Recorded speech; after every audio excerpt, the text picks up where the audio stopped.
In Hospitality Marketing Live Show number 225. With me is special co-host Ms. Katya Muhammad, or affectionately known as Kat, who is the Director of Education for AHOA, although that's not why she's necessarily here today. It's really where we want her expertise and her opinion on lots of cool things. Also with us is Mr. Robert Cole with Rock Cheetah, and the elusive, the mysterious, the what is it, the snow leopard of the industry. the enigma wrapped in a mystery. Miss Holly Zoba with Influencer Sales. Holly, meet Kat. Kat, meet Holly. How are you? Hi, Kat. It's great to meet you. Can you hear me? Yeah, I hear you clearly. All good. Fantastic. I saw your promo and I had to be here. Oh, good. It sounds fascinating. Well, good. Holly normally doesn't show up for our regular shows, so I teach a class on Fridays, and so it's a challenge to get here, but I gave them the day off today, so here I am. No place I'd rather be. Wow. Actually, Kat, just so you know, that Holly does an amazing sales training program called Influencer Sales, and that is literally the reason why she has a conflict with it, because she's so successful at it. She's had to add multiple classes per week. She does them online, and one of the opportunity windows unfortunately clashes with our live show. But she had given everybody, what's the day, Holly? What did you give them off? The holiday? Oh, the holiday. The holiday. Very nice. And Holly, go ahead. It's back from my old days when I had to say, happy holidays from the Holiday Inn, Arlington at Boston. This is Holly. How may I help you? That's a lot of Holly. Have a Holly. Holly. Okay, anyway. Meanwhile, back at Kat. Kat, thank you so much for joining us. I'm going to take notes. I'm going to keep an eye on any chats that may pop up with this. And as Holly mentioned, we had a precursor conversation, a little bit of a lead-in with LinkedIn Live to give us a chance to go over and dialogue about what we're going to be talking a little bit about today. And I leave it to you to lead the conversation as to what you would like to start with first. And since I have a much more intelligent group with me now than just you being stuck with me, then we'll probably have some pretty cool questions. So I leave it to you, Kat. What would you like to dig into first? It sounded like the human trafficking topic was one that was in demand that you wanted to hear a little bit more about. And actually, I'd love to hear, Holly, from your insights as well, if you participated in or heard any buzz when you were in the hotel regarding human trafficking and training for staff, the sales staff, and really the folks outside of the owner are usually the ones in and about the hotel that can notice different things going on and patterns. So I would love to hear from your insights what else is going on. We go out and do training, but I'm not sure what gets disseminated or if there was buzz even before we got involved as far as AHOA. It's really interesting. I live in Arizona. I'm very involved with the Arizona HSMAI chapter here, and we had someone come in and speak to the group about sex trafficking, and I think it was probably one of the largest turnouts that we've had, and people were incredibly engaged. They wanted more, and it was I was surprised. It really brought operations, sales, marketing. It's a critical topic today, I would say, which astounded me. I had no idea prior to this. Interesting. Really?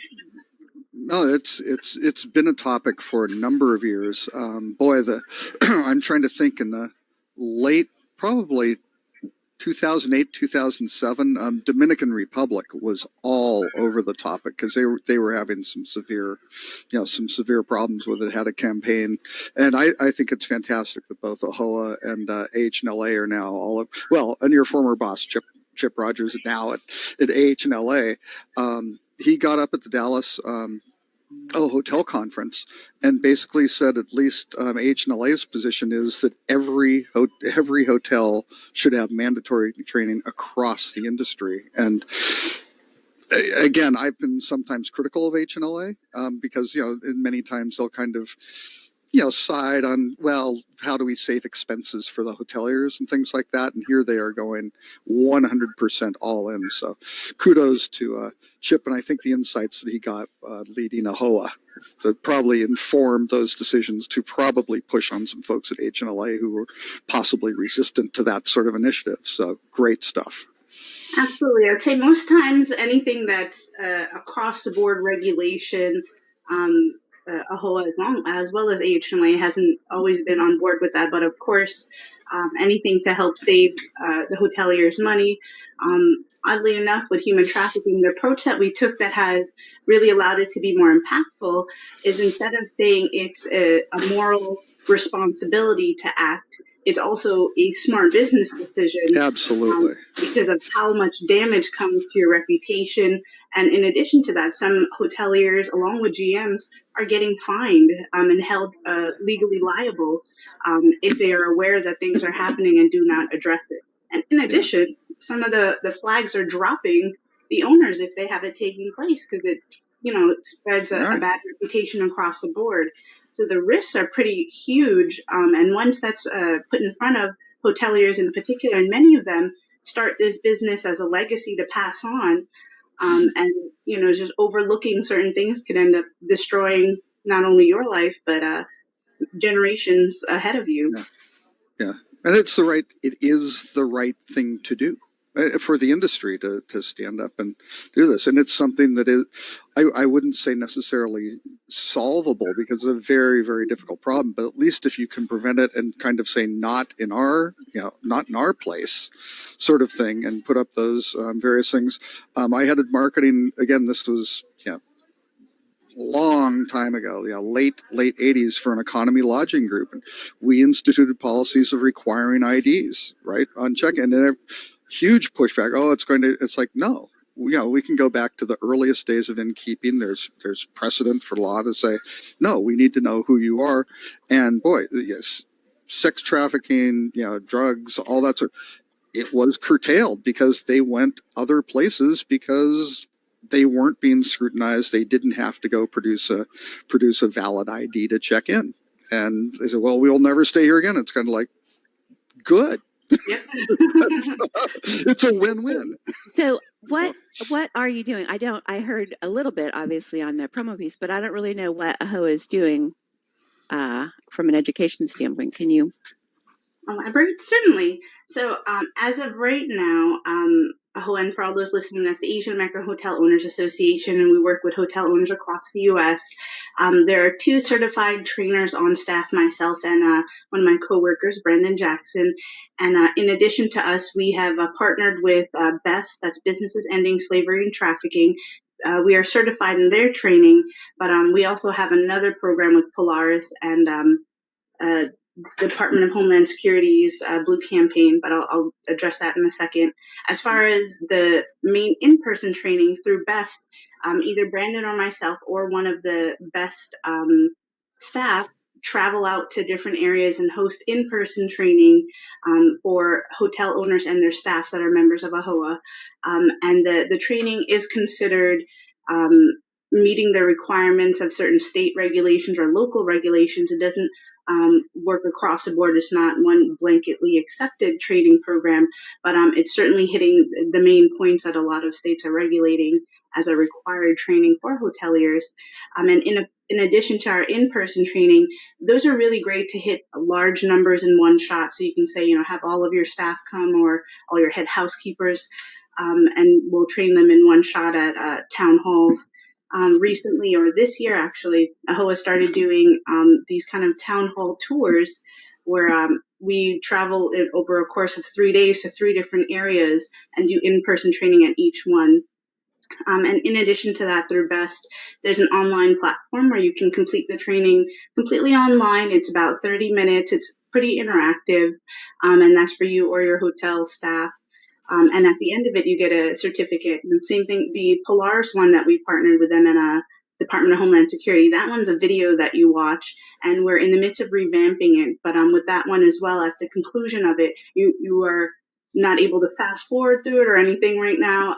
So you have to sit through the whole thing, all 37 minutes, and you earn a certificate as well that you can hang in your hotel or keep for when any visits come. Or it's even helpful, I've heard, for the financial world when you have to apply for a loan or so on, and shows that you're taking active steps to protect your business. Oh, we lost audio. Sorry. have to be an AHOA association member? Yes, in order to receive the training at no cost, it is a benefit of a HOA membership. But once you are a member, there's no additional fee for it. Fantastic. Double So, yeah. double thumbs up. Yeah. Thank you. That's very So I'll good. tell you, we are in the midst of January is actually Human Trafficking Awareness Month. So we are in the midst of developing some really interesting and really cool ideas for that entire month to actively continue training and prevention awareness that whole month. And some of it includes a panel, like a webinar with a panel of different individuals that either work on the training side, are a survivor, or with possibly a hotelier that has noticed, saw something and said something and helped somebody. But we're putting together a panel. We're doing some in-person training. We're looking at broadcasting some trainings each week. There's a lot of ideas that we want to get out there, but ultimately the goal is to just raise awareness. With some of the programs that we're hosting in person, in order to get your certificate, you actually have to complete a questionnaire. And there's always folks in the audience that don't complete the questionnaire for whatever their reasons may be. But at the end of the day, they're still exposed to the information. And once you hear it, this is the type of content that once you hear it and see it, you can't get it out of your head. So it sticks around, thankfully. Well, that's. Even I was going to ask if you would go over any of the highlights that you cover, because I was fascinated by the contents that I've seen so far. Certainly. I would say the one that I wanted to address the most, just because I'm not sure how many people would tune in today or to the post recording that gets sent out or posted. Thousands, hundreds of thousands. Oh, excellent. Honestly, the main thing, or the number one thing I wanted to discuss, are the most common signs of human trafficking. And now I keep saying human trafficking, and these signs are more applicable to sex trafficking.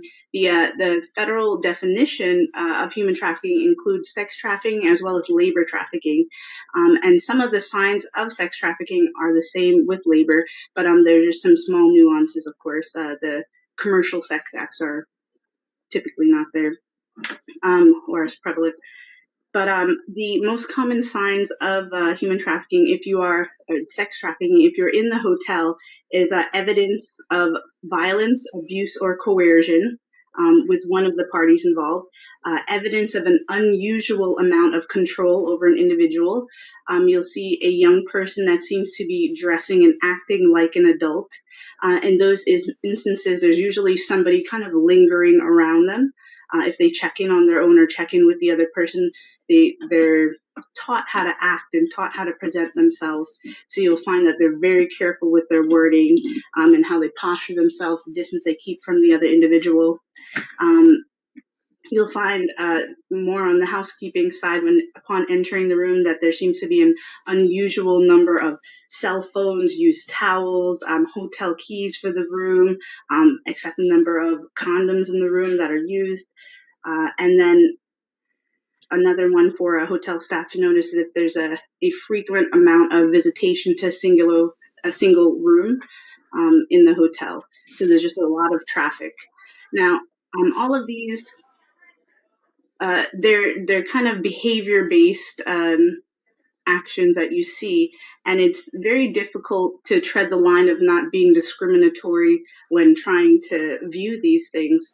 So it's recommended, if you do see any of these signs and it makes you, say, something about this doesn't feel right, just make sure to document everything for everybody and anybody and keep it equal across the board, and set up a plan of action within your hotel where whatever process that you do, it's cookie cutter for all of them. There's a standard operating procedure when it comes to seeing something.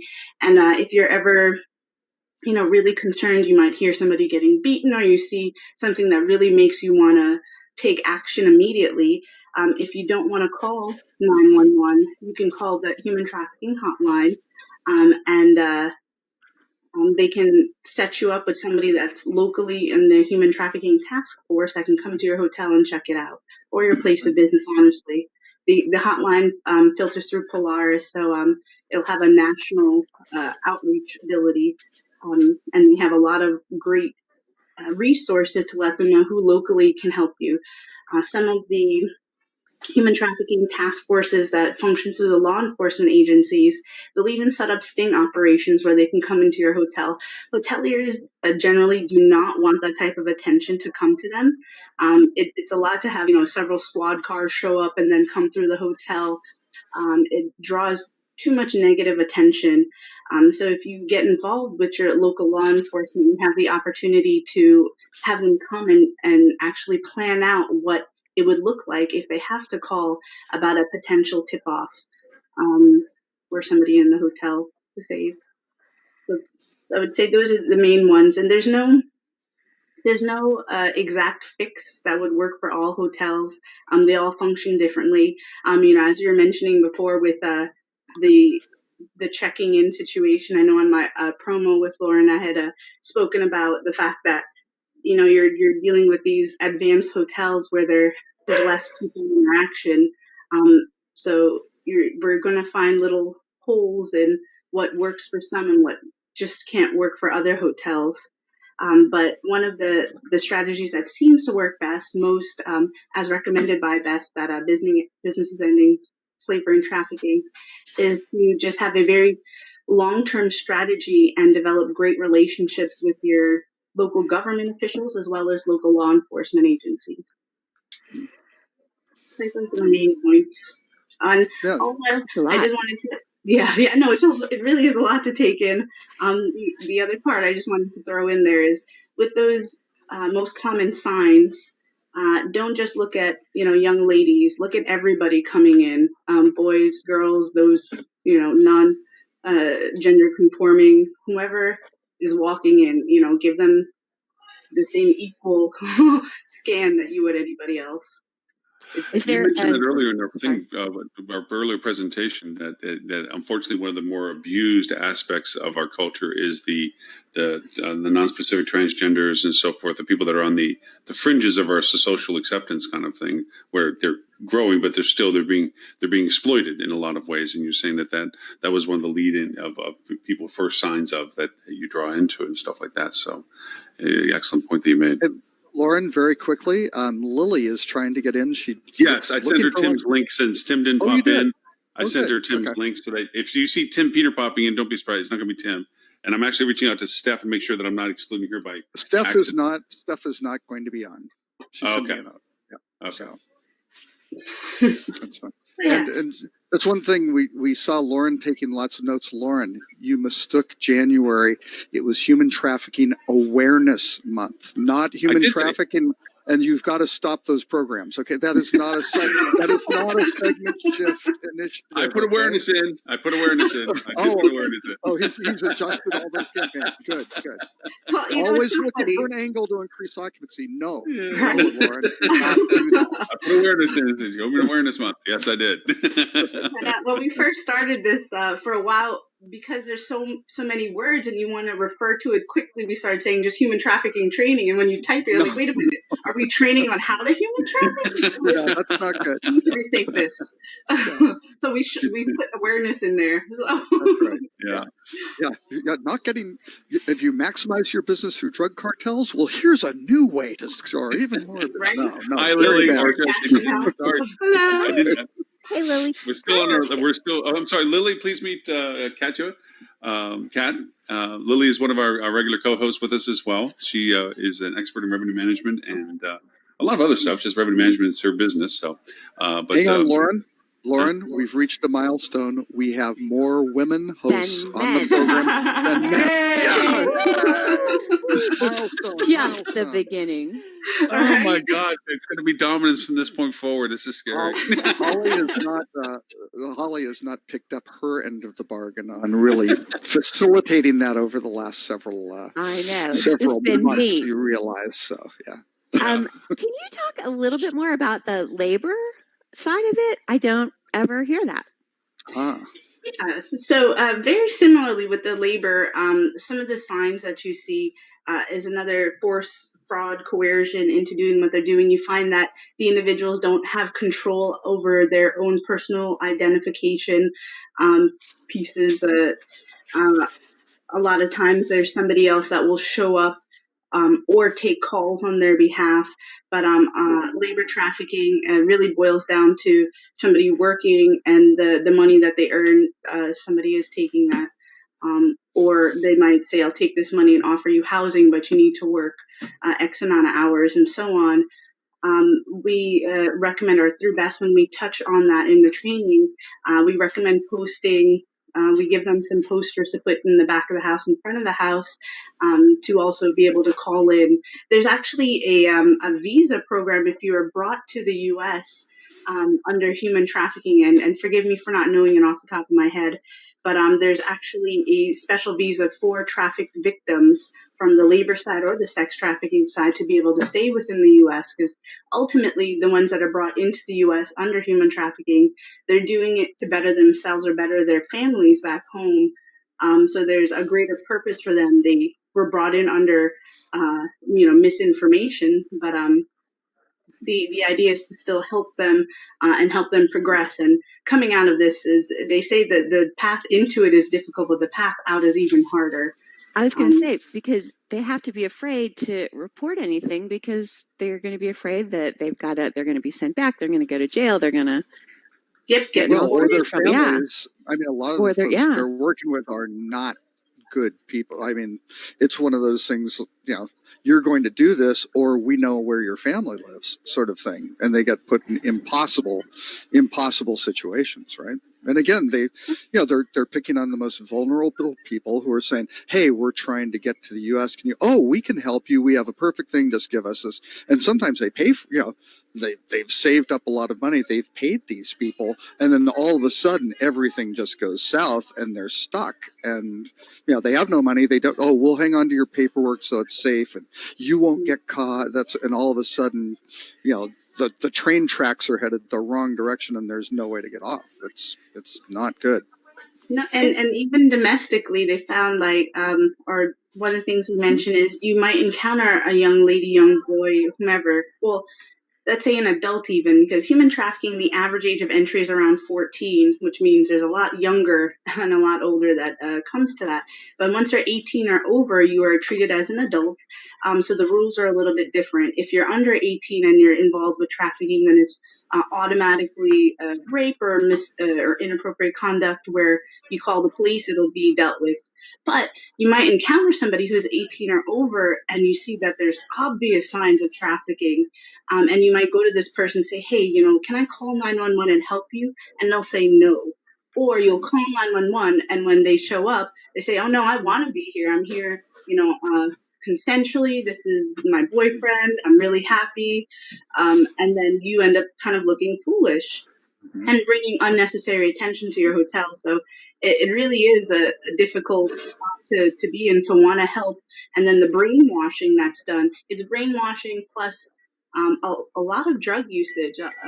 These folks try their best to escape the life they're in. So they end up getting highly addicted to different drugs. It's another way to keep control over them, right? So it's bad. What are the statistics like? Like, how bad is this?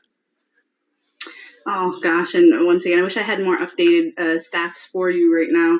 Can I say Sorry. I'll get back to everybody? I'll share some really, because I don't want to give misinformation with how much it has grown. And recently, there's been so much more training involved that there's been a pretty good response from the hotel side in reducing folks and traffickers showing up there. So I do apologize for not having numbers, but I will get back to you guys.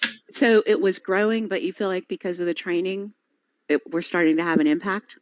I think we're starting to have an impact, and traffickers and Johns are going to different locations now. That's the most we get. Well, from a HOA standpoint, we target or work with hotel owners, so that's the main industry that we're able to really impact. But we're from our side, we're hearing members more and more get involved, and in some of the trainings, I'm hearing from members directly when they were able to actually redirect traffickers away from their hotel and just stop it. If not save a life, they just stop them from coming into the hotel. So reduce potential. I'm just doing typical Google stuff off to the side. $32 billion a year. Oh, yeah, 54.5 that's true. million trafficked persons sexually exploited. $32 billion industry. Oh Yeah. Yep. 4.5 million 1.5 trafficked persons Yeah, sexually 1.5 exploited. million victims in the U.S. 600 to 800,000 women, children, and men bought and sold across international borders every year. Yeah, so it's a big, big business and a big, big Yeah. issue. So I want to say it's one of the top black market industries is human trafficking before Yeah. drugs and anything else. Before Yeah. drugs? Just because the cost, there's no cost for a human typically when they're Right. kidnapping them and Right. telling them, come be a model in the U.S. There's less cost up front. Yeah, and you don't have another cartel or other people trying to intercept your shipment or something like that, and trying to. I actually, you may have that happen with human trafficking, but you have a large cocaine shipment or something like that. That's a lot different. So yeah, it's a horrible What, business. from your I mean, I don't know perspective, you call it business, but yeah, it's Kat, the worst. From your perspective, some of the additional training that you went through, for the certification and so forth, but just you've kind of put the pieces to a lot of different things together, so you have a broader perspective on the different aspects to be considerate of, as you mentioned, the way people treat each other in your common spaces, and whether or not they're the room conditions and so forth. Is there any other telltale symbols or things from an ownership perspective that we can, if we were running a hotel, say, okay, team, we're going to get together, we may not be able to go through the certification right away or what have you, but here, let's be aware of these things. What are some things that you'd want to make sure hoteliers knew that they can immediately converse about with their teams and their team meetings, saying, hey, alley rally time, let's talk about this.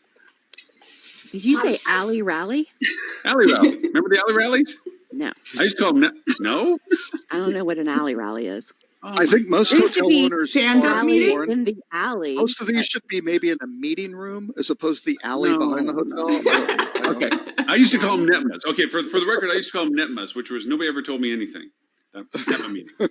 Okay, and it happened 8 a.m. every morning, and there was a rep from every department that showed up in the exec office, and we talked about what was going on that day. Just hey, stand-up meetings. In the 21st century, we call that stand-up meetings. Thank you. Okay. Well, alley rallies used to be, we used to do it in the restaurant. Alley rally, because the alley is the front of the line. That's the alley. So alley rallies, where you get everybody alley rally. Let's get there. This is what's going on. These are the menu specials, blah, blah, blah, banquet events, blah, blah, blah. So it's called alley rallies. All right. So I may have dated myself, Miss Stand Up, but. No, you just added yourself as an F&B guy. Yeah, Yeah, right. true. Oh, yeah. We are all Right. something at our hearts. Yeah. Lauren what is would- perhaps the only person ever to use that term. You have to recognize. Oh gosh, no, He's I very inherited quick. it. No. I didn't call it first. It was I believe I it was inherited it. I inherited Popular it. in restaurants. Yeah, it did start in restaurants and pretty much the alley rally.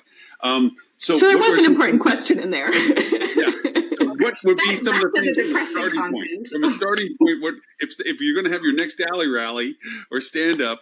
What are some things that you can point out, saying, "Hey, right off the bat, let's make sure we're aware of this." What are some things we should be looking for right now that, without certification, without training, but just growing awareness? What are some things that we could probably tell hoteliers? I will tell you the one thing that really stood out with the additional training that I had done. It involved a lot more victims and survivors telling their stories, and a lot, if not all of them, had stated that when they walk into a hotel, the staff would either turn around and snicker or talk about them, but show some sign of awareness, but not say anything to them. Even a simple, how are you doing? How is your day? So having that people interaction. So a lot of these folks that are in the victim side of it have already this perception that everybody is looking at them and that they're a bad person.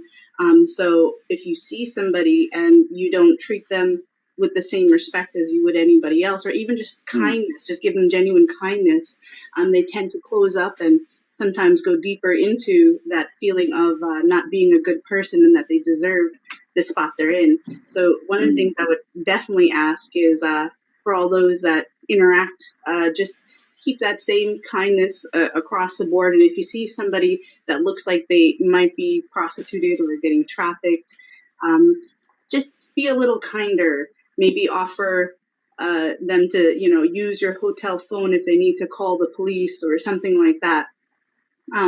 So as far as the alley rally, just like genuine kindness goes a long way with folks that are involved in this life.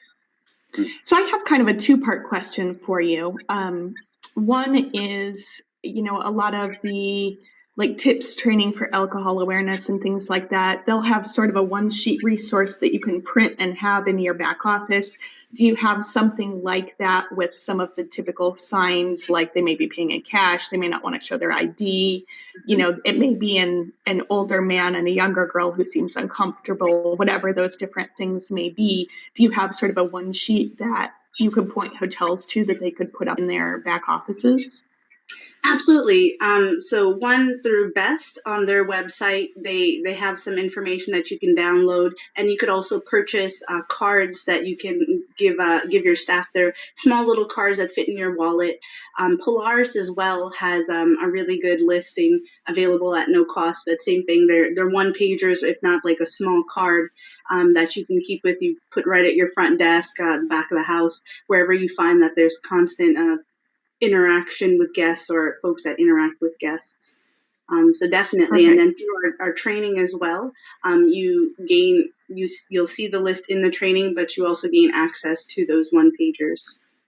And then my other question would be, how would you combat people who maybe tend to second guess themselves? Because of course, everybody's probably worried, okay, maybe this is just a rebellious teenager with her dad, and that's why she's uncomfortable. And now I've totally offended a normal guest who has normal family problems.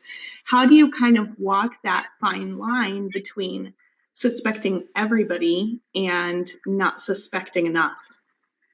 Yeah, that's an excellent point. It really is a fine line. I'll tell you, after I had done that training, when you start it, they tell you that you might have some type of a PTSD afterwards. And it's true, you start suspecting every scenario as a potential trafficking victim in front of you, or that you are potential to become one at any given time.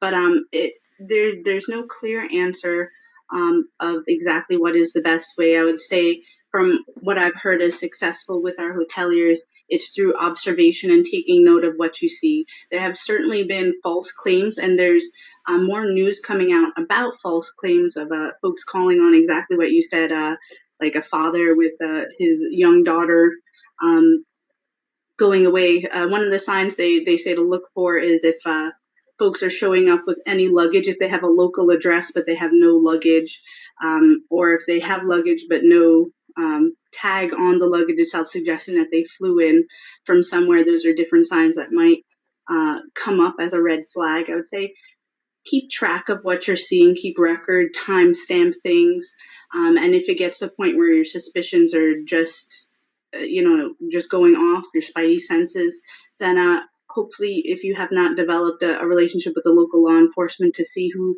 would actually be on the human trafficking task force, you can still call the Polaris hotline or 911 and ask them to come in, but let them know what the full story is, and ask that they come in quietly before they go straight to the door knocking to see what's going on.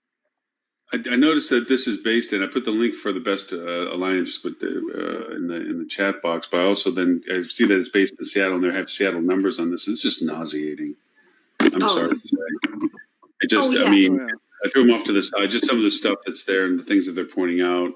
It's just, just in Seattle, you would not think, given Seattle, we travel through Seattle. We talk about cities to visit and so forth, and it's indicative of every city, as you pointed out in our earlier conversations, Kat. This isn't one place. This isn't, New York. Oh my gosh, it's a terrible. Every city has this issue. When I'm in Southwest Florida, and it comes up in the issues where, they're discovering the rural areas or what have you, that the labor is a big issue. The labor trafficking is a huge issue down here with the seasonality of cropping and so forth that's still in existence. There's a lot of people that are coerced into it, albeit not a hotel issue, but it is in a sense, because we're all feeding this. We're all allowing this out of ignorance and awareness to pass through our doors. and not willingly. I mean, just again, it's a lack of awareness or appreciation that this is such a skill. We think it's a one-off thing, as you point out, Lily. It's the old guy and the young girl that looks nervous. Yeah, that's probably stereotypical, but there's probably a lot of other variations that we don't even blink an eye at that happen because of the fact that it's none of my business. Or, you know what, I don't want to be put into a position where I've now made myself uncomfortable or jeopardized our hotel because this person's going to rant and rave about, that's my daughter or that's my son or whatever it is. And yet, as you pointed out, transgenders and LGBT community people and so forth that are disemboweled from our communities are being thrown into these situations of exploitation. And we're allowing these things to happen out of ignorance. And that's the biggest thing I want to make sure that we, not just this one show that we get to have you on, Kat, but hopefully a second time to bring this up and make more of a voice to it is this is awareness. This is fixable, not completely solvable, but fixable to a higher degree by awareness, just by paying attention to the stuff. I'd much rather be embarrassed by asking and being and getting them upset that I at least asked than to not have asked and found out that person was on the side of the road because of a tragedy. Right. So it is just even these numbers just for the Seattle region. And Anyway. Seattle had a huge problem with it.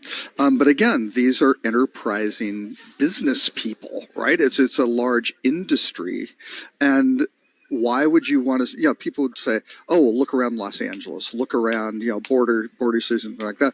If you go someplace like Seattle, there's less awareness, there's less scrutiny, and that makes a lot of sense. So they will find places like that where they can, they're less likely to be detected, and that's where they'll set up shop. So And I think so it's that's also why they across the board, all the hotels nationwide understand it is a hugely beneficial initiative.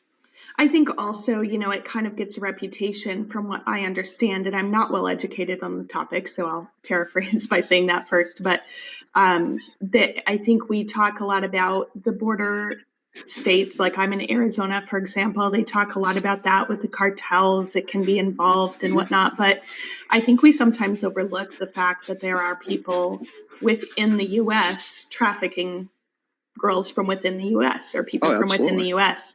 And so it's not simply a border problem, I think. Right. No, and most of, I think there's one of the stat, in Seattle, Lauren's stat, 300, 500 children are prostituted, and most of them are American, right? Sort of thing. So, it's, and that the age group, it's just really, when I just pulled up the site and I pulled that out, my stomach just went, ah. This is happening now. This isn't just a historical statistic. This is an ongoing present thing. Yeah. And it is just amazing that, and I applaud AHOA for taking the initiative, taking the initiative to put this into the culture and the discussion. It sounds like one of the most critical things is making sure that you have set up a communication log or something within the hotel for people observing, because if one housekeeper observes it and they don't say anything and another one does, they think it's one-offs. But if there was a system of communication, any chance there's an app that hotels can get? Not that I have heard of as yet, and that is a very good idea. I know I've advised on just adding into your daily log or daily note-taking that you share with other staff. But that's certainly the direction we're going in, right? To add an app. A couple of groups. I would say, the folks at Alice would probably not the meeting the app guys, ALIC. Alice would probably be very interested in it. I would think the beekeeper folks who do a lot of apps for kind of back office ERP staff communication. Those groups and those people would be all over it. I mean, they're great folks, and I would think they would be very, very supportive of adding some specialized functionality, because again, it's a lot of what they do is log these things in their analytics of what's happening, and you may be able to do that, which would be very helpful. Right. So. Well, also, go ahead. I was going to say on that, the topic of needing panic buttons and things for your housekeepers, if you're able to have that live real time, hey, don't go into room 512 without knocking 5 times. Don't just bust open because, you could potentially get hurt or you don't know what's waiting behind the other door. So having that real time communication definitely would make a difference.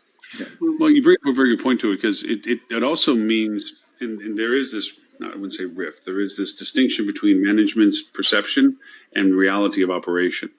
And the staff sometimes may feel intimidated to report things that make their, as you say, spidey senses tingle. Like, there's a lot of people that they can tell when this kind of stuff is going on. Okay. And then they can see that there's something different about this room, or different about what is going on in a certain floor or something.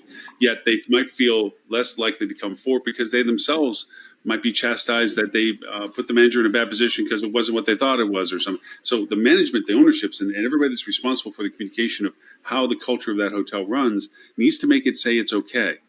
I'll take the heat if I'm wrong, but make sure that you keep your awareness about this. Not, but this isn't just a line item in a conversation like, okay, guys, watch out for human trafficking, and then move on to the next thing saying checkbox, said something about it. No, allow the culture to support the idea that they could be wrong without recourse.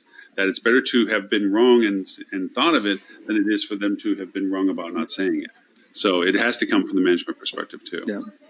I've heard, I can't remember if it was West Baton Rouge. There was recently I was in another one of those town hall training tours, and the local law enforcement officials had mentioned that they have an incentive program where if your business, not just a hotel, if your business reported it and they ended up finding that the case was true and took down whomever it was, they would reward the staff along with whomever reported the incident. So there are some local programs. Another reason why it's worth getting involved locally with not only your government officials but law enforcement. There might be other programs to incentivize not only you but your staff to keep an eye out. Mm-hmm. No, very good point. I think it's so funny that there are fundamental ways of being a good business person, and everything that you've talked about is really just one of those fundamental ways. Have a good relationship with your local law enforcement, your local government. We've been telling PMs this since day one for a variety of reasons. Be kind to everyone.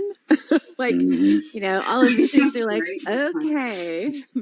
Sort of, and then communicate with one another. Have a log when you're spotting discrepancies. Could be handy. Yeah, no, very good points. It seems like it too. The other industry that has an opportunity here are the emergency rooms. Actually, that happens to be the one place where traffic victims get dropped off, where they do not have the supervision because they're not legally permitted in the room with them everywhere. When I had done training, there was somebody that worked in the ER. I can't remember what her role was, but she mentioned that she had seen some victims before, and it was she was actually able to speak with them openly, but they were always very scared. And she said that she was very surprised at how many male victims were brought in, because they were often told, well, man up, deal with the pain and move on. You don't tell anybody about it. You just take the hit on the chest and keep moving. So she opened our eyes to how many more male victims there were, and we're taught so often to assume that it's a female victim. So. Sure. Right. Yep. Just vulnerable people, regardless of where they are. Actually, another group who might be really good would be OYO, who's, again, because they're converting a lot of, relatively low-end properties that were independent, that sort of thing, where, again, this can be just absolutely rampant, where who knows what the owners of those properties are doing. That, groups like that, that's, again, they are certainly not looking for hits. That's great. I would think that would be a primary thing for Calvin and those guys to really look after. So that's great. So they're members and quite a few state lodging associations. Through our program with BEST, we're able to also create affiliate programs with state lodging associations. So they're also tied into almost every brand. And we work directly with the brands to try and offer trainings through them. And of course, I look at things a lot more evilly, but if you produce a list of all the people who resist participating, that might help. Oh, I see. This organization must be in support of it because they haven't signed up. Oh, that's very odd. So. There's an online group on that started up that had mentioned possibly adding like on Expedia or the different OTAs, having some Oh type yeah. of a little tag or a badge or something to indicate that the hotel property does not support human trafficking, and or that they are certified in some shape or way Yeah. against it. Probably a level, I mean, almost in a way, a level of progression, because there is the basic awareness, which is good to say that the hotel's even taking the initiative, but then there should be also the rewards of the hotels and the businesses that take additional initiatives that go beyond just the, okay, let's talk about it and checkbox it. And we, but then to say, well, this is what we're doing more about it. This is what we've implemented into our process and procedures. This is our drills or whatever, you know what I mean? Where they've accelerated that. And especially for the high probability areas. I mean, to your point, where you're calling brands out like Oyo, I mean, I would call Red Lions out. I would call anybody that has intermediary inventory in different locations that are between locales and so forth. As you point out, Kat, it's not just a metro area border town thing. This is rampant through the entire United States and beyond. Mm-hmm. It's not just a U.S. issue, but in context of our conversation. And it's in Midwest. It is in the small towns. It is everywhere. So these hotels that are in these locations are just, if not even potentially more vulnerable, because there is less staff, there is less engagement, there is less threshold of usabilities to the product. And those places are probably more prone to the, as you say, this slide and disappear things, where people can just blend into the process of life and not be looked at differently than before. So yeah. Well, and as covert businesses, they don't necessarily want to be in super high occupancy, super high ADR environments. I mean, that's bad. That it's greater risk of being detected. Sure. Well, they stand out. Yeah. It's higher. It's higher cost, which eats into their profit. I mean, though, it's really kind of the more outlying properties that would be predominantly used for these. So yeah. Well, I don't mean to keep it's an incredibly important topic, but I also don't want to drag us down into despair and feeling Happy Thanksgiving, everyone. Reality's there. I do want to take away from the reality of it by any stretch, and I don't want to demean it by any means, and I want to make sure that it lingers in the value proposition, but I don't want us to go 2 hours later going, this day sucks. But, so.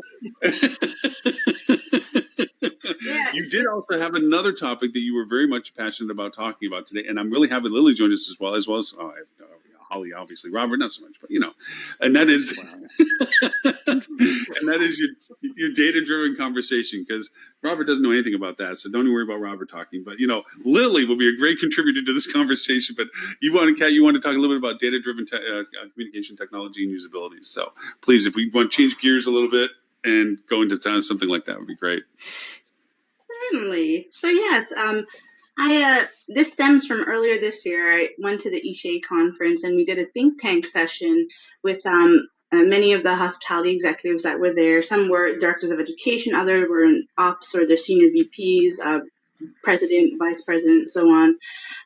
But our think tank was to determine how many associations were really collecting data and then using that data to drive their decision making as far as education. I focused just on educational programming, and found that it was about 2/3 of the audience that were collecting data and using the data, but the data that was collected fell into these gray areas of how applicable is it to the decisions you're really making. Most of them seemed to be during the event, they had heard feedback about what folks didn't like to eat or, maybe a particular speaker, but it wasn't necessarily looking at the attendance report to see how much fly-in traffic they have versus local drive-in traffic and how you can differ your marketing based on that. But the think tank really highlighted the fact that data might be collected, but it's not being analyzed in the most beneficial and useful way that it could be. So from that, we looked at where we look at data and would recommend others to. And I had a quick list here, but we have a lot of member interactions, so your guest interactions or clients, where we hear from them directly. We might survey them directly about specific questions or, what would you like to see? What's your feedback on this event on different topics, and collect that information. We talk to our vendors, industry partners similarly. advocacy. We have a team that works in DC that advocates on the behalf of hoteliers. So, what are they hearing from the legislation standpoint? What do we need to be made aware of? Because if there's something coming down the pike to that will be impacting our members, then we should get ahead of it and offer some type of education. Our webinar statistics. AHOA produces 100 unique webinars each year, so we can look at which topics are most popular, which ones have greater attendance live versus download, and derive some trends and analytics. Times of year makes a difference. Let's see, of course, post and pre-event surveys, member calls, and of course, Lily, I'd love to hear if any of these apply from your standpoint. We look at member calls. Being that we service the whole U.S., we have members that call in to one of our staff attorneys, or our staff attorney, we only have one, and she'll let us know what trends she's seeing, which are the top 5 topics that she's called about, and oftentimes it's ADA or human trafficking, or some legislation, something that we can just offer some more education on. It won't offer a solution for everybody, but it takes care of some of it, and reduces those member calls that we receive. We look at marketing statistics, what type of clicks we're getting, who's following through all the way to the registration page, et cetera, and analyzing that. And of course, industry data, what's going on, what are our KPIs looking like, and how does that compare to what our members are saying in various parts of the U.S. And from there, we develop our education programming. We found that our members had greater demand, for example, on development and acquisitions, and management companies. So we created How to Form a Management Company. We partnered with Alice, the events one, to work on investment content. But we're looking directly at the data from the events and different benefits that we offer to decide whether we need to take some off, add more on, or elaborate more on some. So just data decision making is just, I'm just such an advocate of it. I feel like we already function with always needing more staff. So to become more efficient, it just helps in the overall process. So really, what do you have? What comes to mind? Well, I'm a big You don't do fan data, of do you? data. Yeah. No, I agree. I think that, that in and of itself, even though you're using it to service the member programs more, I think that it's also a great topic in and of itself for your members, because I think that there's a lot of hoteliers who still make a lot of gut feelings, and certainly there's room for some gut decisions in the hospitality industry. Like with revenue management, it's not necessarily math. A lot of it's psychology and different things. But if you have a robust data program and you have a data cleanliness program to make sure that you're using good data, I think everybody makes better decisions when they're presented with numbers, because the beauty of the language of numbers coming from a revenue manager is that you can't interpret the number 2. It's just the number 2. There's no emotion around numbers. And so when you have robust data sets that are collected properly and used properly, the decision-making process becomes a lot easier, and we're able to kind of test opinions. We're able to test all different things against data. So I really applaud you for using that to help drive some of your decisions. I think conversely, to argue with myself, if you're gathering this from your member base, then there may be a little bit of they don't know what they don't know. So there may be other education programs that they don't know that they're interested in because they simply don't know the topic exists, or they don't realize, a lot of people think that they're an expert in something. I always think back to my early days in hotels when I considered myself an intermediate Excel user, and then I met one. It turns out I knew very little about Excel. So I think that it really just depends on the level of knowledge that you're starting from, but it's a good way to lay a foundation for your training programs. I have a tool I want to share. It's a toy. Love toys. It's called Giru.com. Does it come from AppSumo, Lauren? No, it doesn't. Actually, it doesn't, which What? is scary. This is from another source, JV Zoo. Okay. But anyways, I'm starting to use this. I'm using it beyond or differently than what it was intended. But what it does is, there's lots of great platforms out there, Tableau, R, and so forth. But you really have to be good at understanding how you contrive the data, the constructed data, to put it in correctly so that the results, the information, the answers you're looking for come out based on the accuracy of the data and not your complicities of how you put the data in. It's not necessarily garbage in, it's literally how you construct it in sometimes. The data may be good, but how you put it in and the correlations you try to create can be really strange if you don't know really what you're doing. You have to have a really good sense, like you said, Lily. Until you met somebody that was intermediate in Excel, you realized how little you knew. You thought you were pretty smart with if-then conditionals, and that's like, yeah, that's basic. Multivariate analysis are a little more okay? complicated. Yeah, right. There's a lot more to it than that, and Excel does amazing things. But what's cool about this little platform, if you just want to scroll through some of this stuff off the page of it, is what I'm building with it is I'm building.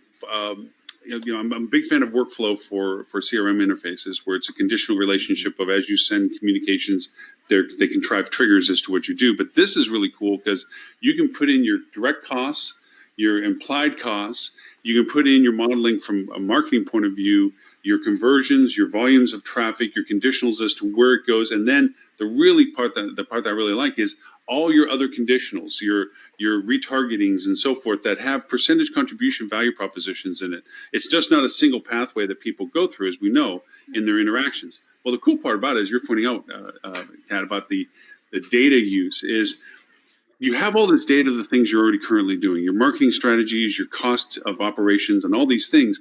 This is a cool it's a cheat sheet that you can build your own constructs in and put in your costs and put in your known entities of this is how much traffic I get, this is how much conversions I get when it comes to marketing, or from an operational perspective, this is my product cost, this is my labor cost, this is my actual transition of transaction values and so forth. And it gives you the ability to do a simplified model of whether you're profitable or not, or whether it's going to cost you too much. It allows you to actually play with the numbers before you trigger the spend. And to your point about this data, it doesn't solve all the data things you're talking about. You're talking about data usage in a variety of ways, well beyond just the math of marketing or the math of operations. You're talking about data usage in the way of sales awareness and operation awareness and staff awareness and so forth. But this is just a kind of a neat fragment of the conversation where it gives you a chance to kind of just construct out. I always like when Robert stares at his screen, because I know he's looking at the website, like, oh, it does that. But anyways, so I just want to contribute to your point of conversation. The data, it's not out of reach. You don't need to hire Einstein here to go over and do this stuff for you. Sometimes it's just sticking a stick in the sand and taking one step forward and saying, let me get one step better at my Excel understanding, or let me get one step better at what data I have and what can I do with this data. And this was just one of those kind of fun ones that I've been messing with. I use this for proposals a lot, where I'm literally will construct out when we're doing campaign stuff and say, hey, look, if we do this based on these numbers, you're going to possibly do this. Doesn't mean you're going to. It just means there's a probability of it. By the same token, if those numbers aren't accurate, or where do we need to massage the numbers to make them proper? Where do we need to create improved conversion or improved volume of traffic or improved feeders to it? Additional retargetings that can contribute to the overall result or something. So anyway, it was my show and tell portion of today. But that's the most important. A question I'd like to pitch. Oh. Go ahead. Okay, Robert. Oh, no, go okay. ahead. I was thinking it prompted a question I wanted to repose to you all. On the topic of data, have you ever had the data analytics and came up with these great conclusions, produced something from it, and it still failed? Oh yeah, absolutely. If you learn something from Lauren, you got so excited. A better question. A better question is, how many campaigns have you done where you've projected the results and they have come out exactly because you had every variable perfectly scaled? And that never happens, right? So it happens literally all the time. It happens to Lily. Lauren, Lauren is zero defect environment in terms of absolute Six Sigma productivity on all of his forecasting campaigns. But but the most important thing is you benchmark. Here is what we believe is going to happen, and if you have good analytics that have kind of backed up your recommendations, going, we've got a really pretty good idea, and you can do a best case, worst case, and most likely case scenario, which is a great way to do it. And then you measure it, and you have a benchmark. You say, look at that. We got more traffic or less. Oh, we got less traffic, but better conversion. So maybe it kind of netted out to be the same, but you can start figuring those things out. And then you can really start learning and improving. And that's the key to the analytics is not just here's some numbers at the front, here's some bottom line at the end, but what are the little levers you can tweak to then kind of learn and improve and go. And that's how you get success on these programs. So I like this tool for the funnel. The very, very cool tool for really looking at funnel planning. It's funny because I literally yesterday I got a Facebook ad for this exact tool, so it's kind of funny. But I'm curious, Katya, because you're doing so much data collection. What sort of tools are you using to bring in all of this data from your members and the feedback and whatnot? How do you collect it and make it cohesive and usable? So I'd say we have multiple platforms. Probably most common would be our webinars through Google Analytics. And we also have some in-house data analytics individual, Stephen Doss, shout out. He takes all of our data and analyzes it. So I'm able to give him what I'm looking for and then gain the stats. Our member calls, a lot of those are done by handy dandy Excel, where we just kind of track things and add them up, and we track differences month to month. Like all of our webinars, my partner in crime is Steve Wolfenbarger. He's an education manager at AHOA. Every month we look at the difference from last month in every single webinar, and all of our resources that are on our resource library. So it's a bit time consuming, and we're moving towards making this much easier. We have recently added a new AMS system. Excuse me. It's through ProTech. It's a CRM Dynamics database, but we're actually able now to see when our members register for events.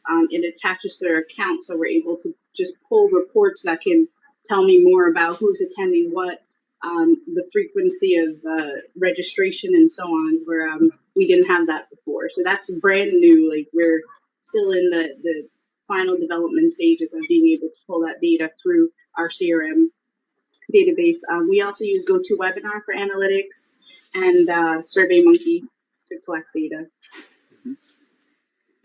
Do you do NPS for your training classes and Net Promoter Score? I do not, but I will definitely. Nope. I just jotted that down. You shouldn't. NPS is very effective in a lot of ways, obviously, from a product standpoint. And I've only recently been reading a bit about, from a training standpoint, how it's not the most effective indicator, which is surprising to me. It can be a little bit misleading. Your Net Promoter Score in a product is so critical. If somebody's going to recommend you or talk to somebody about you, it's usually such a good indicator if you're going in the right direction, if you have promoters or detractors. But in the world of training, it's been given some false leads, apparently. Mm-hmm. So I was going to actually suggest you don't. I mean, look into it, but I wouldn't probably. Now, is that because people tend to grade things higher? They give it a 9 or a 10? No. Or they don't want to share. Or it just isn't correlated. It just doesn't correlate. It doesn't seem to correlate. My theory is they may not want to share this great resource that they found with competitors. There's a wide variety, but it doesn't correlate is the issue. Which I would, to Lily's point though, I'm excellent at arguing with numbers. 2 is often an opinion to me, so I don't know if you can completely say that. Yeah. Well, no, and we found that with very some true. And I think it might be audience. Go ahead. I think Robert was going. No, you're fine. Go ahead. No, it's I'm fine. loving this. Cut him right off. Exactly. I'll keep going. if not I was stop. going to say it might be audience based. Yeah. And for example, our members, we actually put on a survey how they find out most about events, and the number one response was word of mouth through their peer. So if it's a technology based collection or rating system, it just may not fit the audience as well. So our best data is going to come from that personal interaction with our members.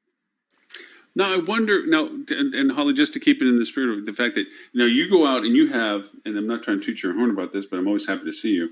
You have this amazing sales training program, and when you successfully train people, I can see your perspective of it, that they may not want to share an NPR of a high score for you to promote what you're doing, for their competitors to discover what they feel is their skill set they learned from you. They don't want others to find out about it. They want to keep it themselves. Yet I'm thinking in some ways, like from a membership organization like a HOA, if they keep it culturally within themselves, then it's a validation or endorsement of the value proposition of the membership. Like, yes, anybody that's a member of the organization should take this program because it's a value proposition. It's blah, blah, blah, blah, blah, whatever it is. Net promoter score, great. I think also there may be more honesty with a membership evaluation, because they're going to want the membership to always excel at their value proposition. So they may be more willing to be critical about the presentation, saying, yeah, it wasn't up to what I'd expected, and so I'm not giving it a great net promoter score because I expect my organization to be at this caliber, and this didn't match that line. So maybe in some ways, just depending upon to the audience of it, you have a retail product in essence in some ways that once it's discovered, nobody wants anybody else in their market to have it. They don't want the hotel to find out what they learned from you.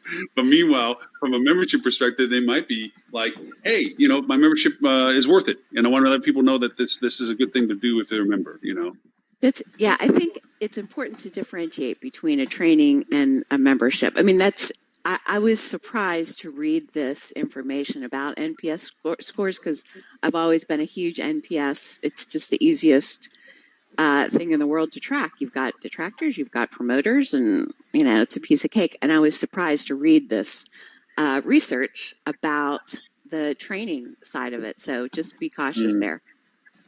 I know from a cultural thing, I mean, I'm working with the HSMI APAC, that their measurement of whether they successfully do a campaign with the Japanese culture is very profound on the return aspect of people coming back to the next edition or other program, where they never get a bad score from anything they do when they go to Japan. Everybody rants and raves in words and in scoring about the program. But if it doesn't have a great return audience, that's the real measure, because what they found out from the culture is it's very polite, and they will not truly say it was bad. They'll say words that other people will interpret from the culture that, this was wonderful and happy. And they're like, oh, well, that's not worth going. But they'll never use words like bad or, insufficient, but they'll just won't come back again. And that's the real measure. And even when they contact them, it's like, we didn't see you at the next episode. Oh, yeah, no, your last one was really great and wonderful, but we just couldn't this, and this. There's an excuse to it. And that was the real measure of whether or not the campaign resonated or the program resonated with the culture at that point. And yet, meanwhile, when it comes to like Singapore and other places, they're almost blatantly honest, where they'll be very critical, even though they enjoyed it. They'll give it 2 stars, but they'll talk how great it was. And it's like, yeah, and you're like, well, why did I get only 2 stars? Well, the coffee wasn't good. What does that have to do with the program? Right. So yeah, there is some cultural variances, I think, too. It is to the perspective of the value proposition of it. Qualitative and quantitative as well, with what they Yeah. write versus how they rate. Yeah, very true. Very true. So yeah, NPS it is a measure, but it's not the only one, right? Because in the work we do with like JD Power, yes, and we work with Bain on NPS, and that's great, and it's all the official way to do it. But then JD Power has its own metric for for basically customer satisfaction. And then there's the likelihood to return, right? So you have three different metrics which do not always align in complete lockstep, because again, on NPS, 7 and 8 scores don't count basically, right? Right. At all. No. And that's okay. And yeah, you can get a good indicator. You get a 9 or a 10, you get a point.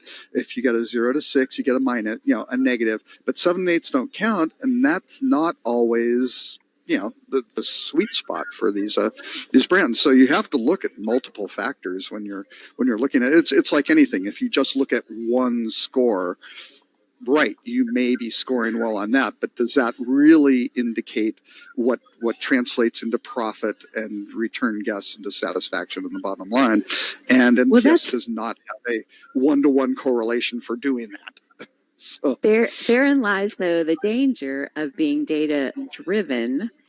I think, because you can be data driven in completely the wrong way. We just had a big discussion in the marketing advisory board last week about attribution modeling, and 70% of the group, were you surprised, Robert? 70% of the group used last click. Oh, absolutely. The hotel industry is so far behind. Right. And I tried to pipe up with even the basics that are in Google Analytics, and there are a variety of others. And the data driven one in Google Analytics is the best one, because it basically winds up being a regression analysis, right?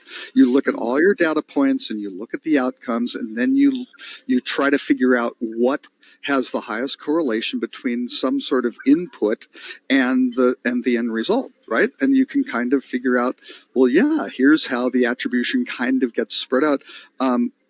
Again, a thing that we do in JD Power is, how do you wind up, what drives customer satisfaction? And it drives some of the hoteliers nuts, where we go, yeah, reservations is about 3 to 4% influence on guest satisfaction. They go, that's ridiculous. And that's bad. It's like, we aren't making up these numbers. We're using regression analysis to kind of go, here's what the satisfaction says.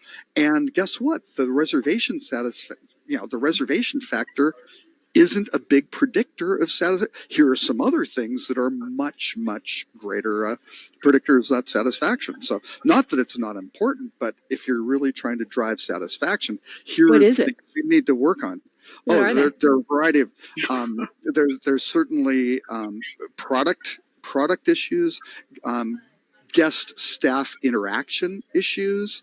There are a variety of them. Food and beverage quality.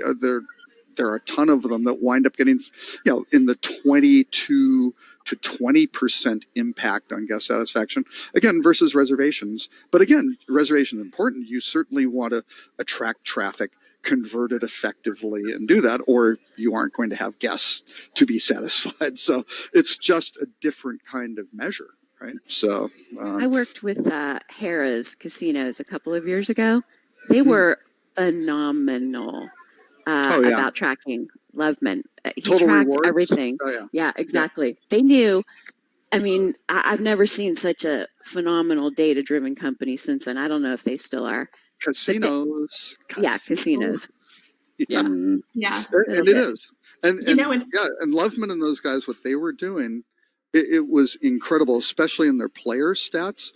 Yeah. They would go out and they would find people. And again, it all came up with the cards, right? Use the cards, and you're a Total Rewards member, and your play is tracked. So they'd go, oh, you seem to be playing and you love Wheel of Fortune or whatever, and you're losing, right? So they would have the casino hosts come up in near real time and go, Lauren, hey, and they know you're down $250 on Wheel of Fortune. They can direct you over to, they'll give you $50 of player credit on the spot, put another game, and figure out that, hey, these are people who loved Wheel of Fortune. This has better gameplay, and oh, guess what? It has better ROI for the casino as well. So they will. I'm not sure if it's evil or not, right? But it's a better experience for the player and more profitable for the casino. And they've given you something of value, which you've then just given back to the house as well. But they do that, and people are happy and they're thrilled because they've been recognized, they've been helped, and they've lost more money. Right. Yeah. You know, I think I may be taking this in a slightly different direction. I apologize because I lost you there for a minute, but just kind of had a thought on the guest satisfaction and measuring of that metric, and how sometimes you get, you know, not quite clear feedback. To Lauren's point a minute ago, I actually encourage people to, if they have enough of a subset, pull out only the guests who said that they had an issue at your hotel. Oh yeah. And make that your data set, because you know, number one, they're being honest.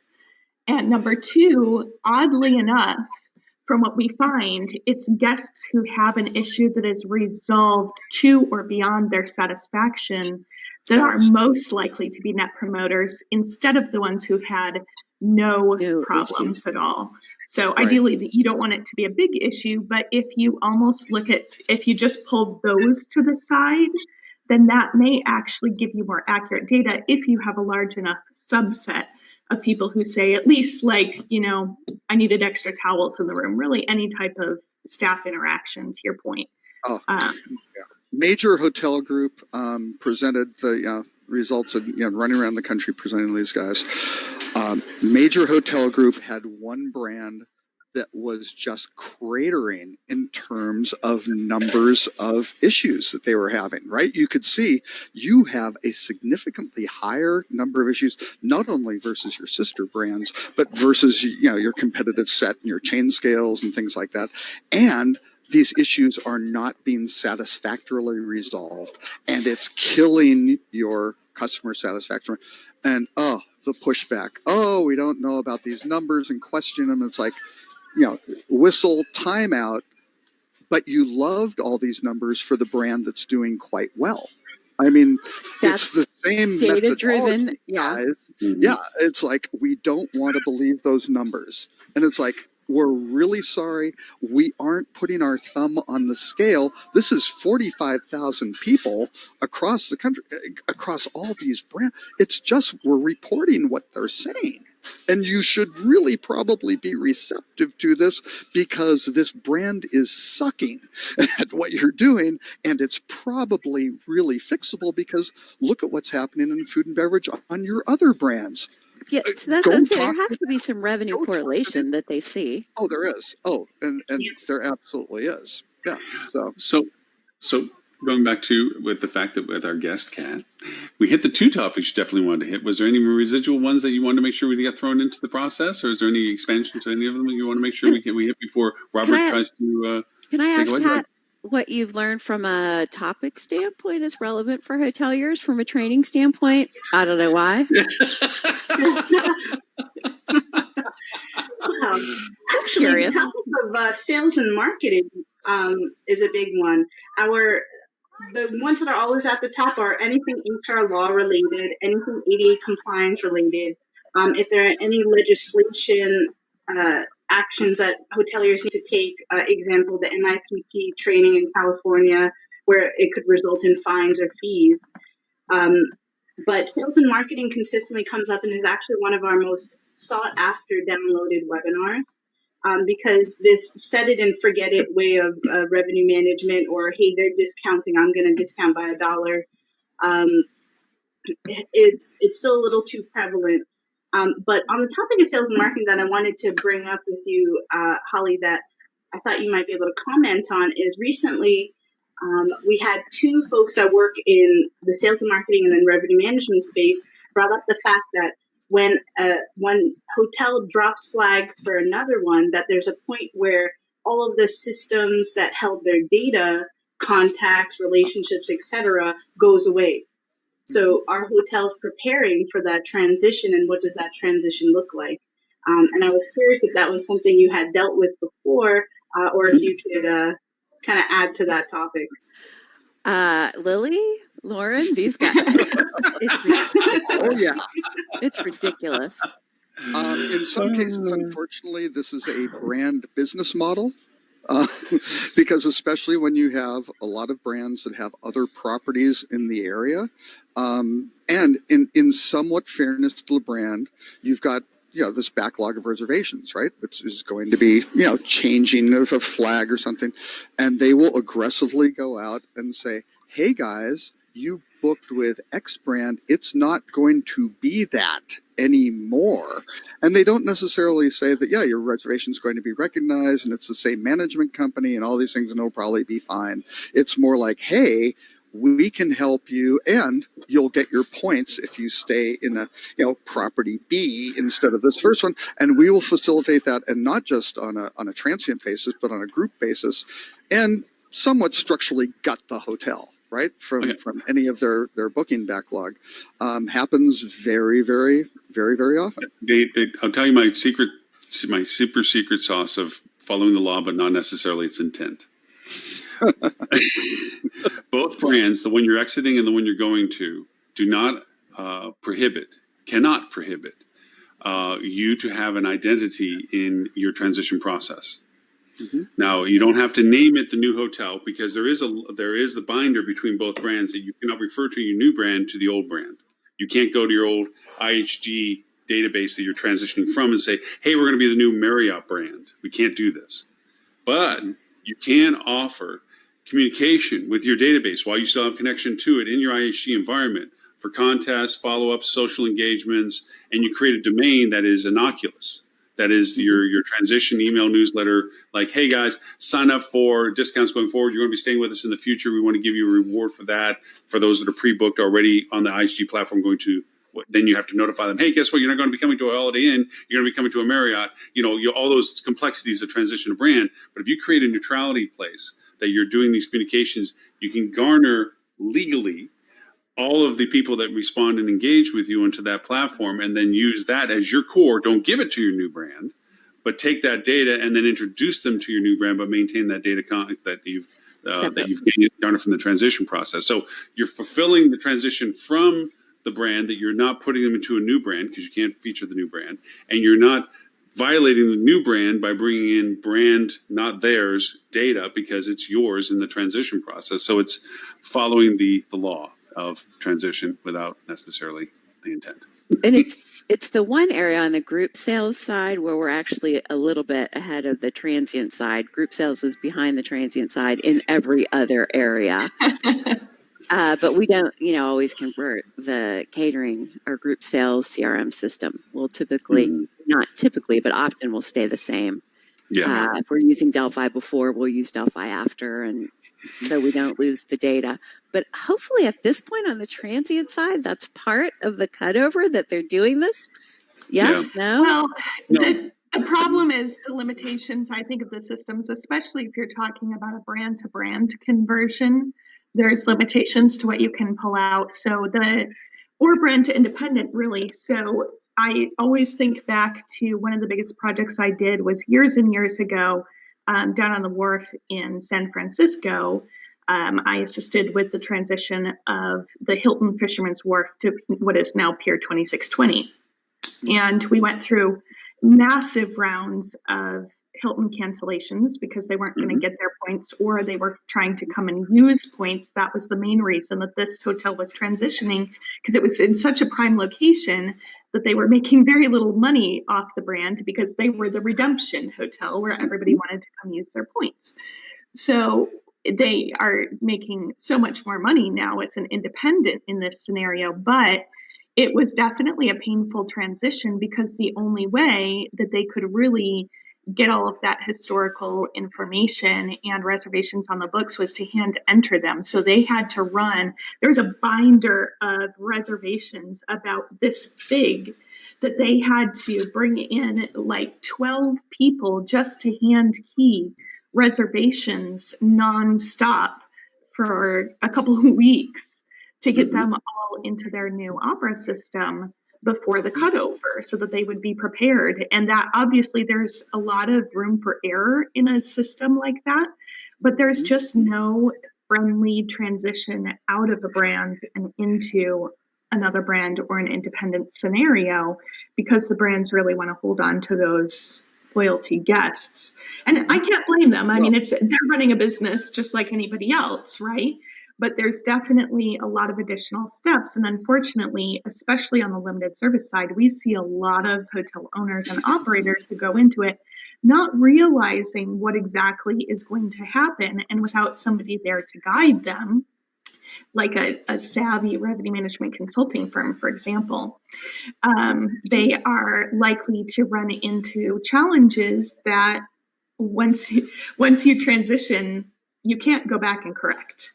It's kind of, do it now or don't do it at all. Your opportunity's lost.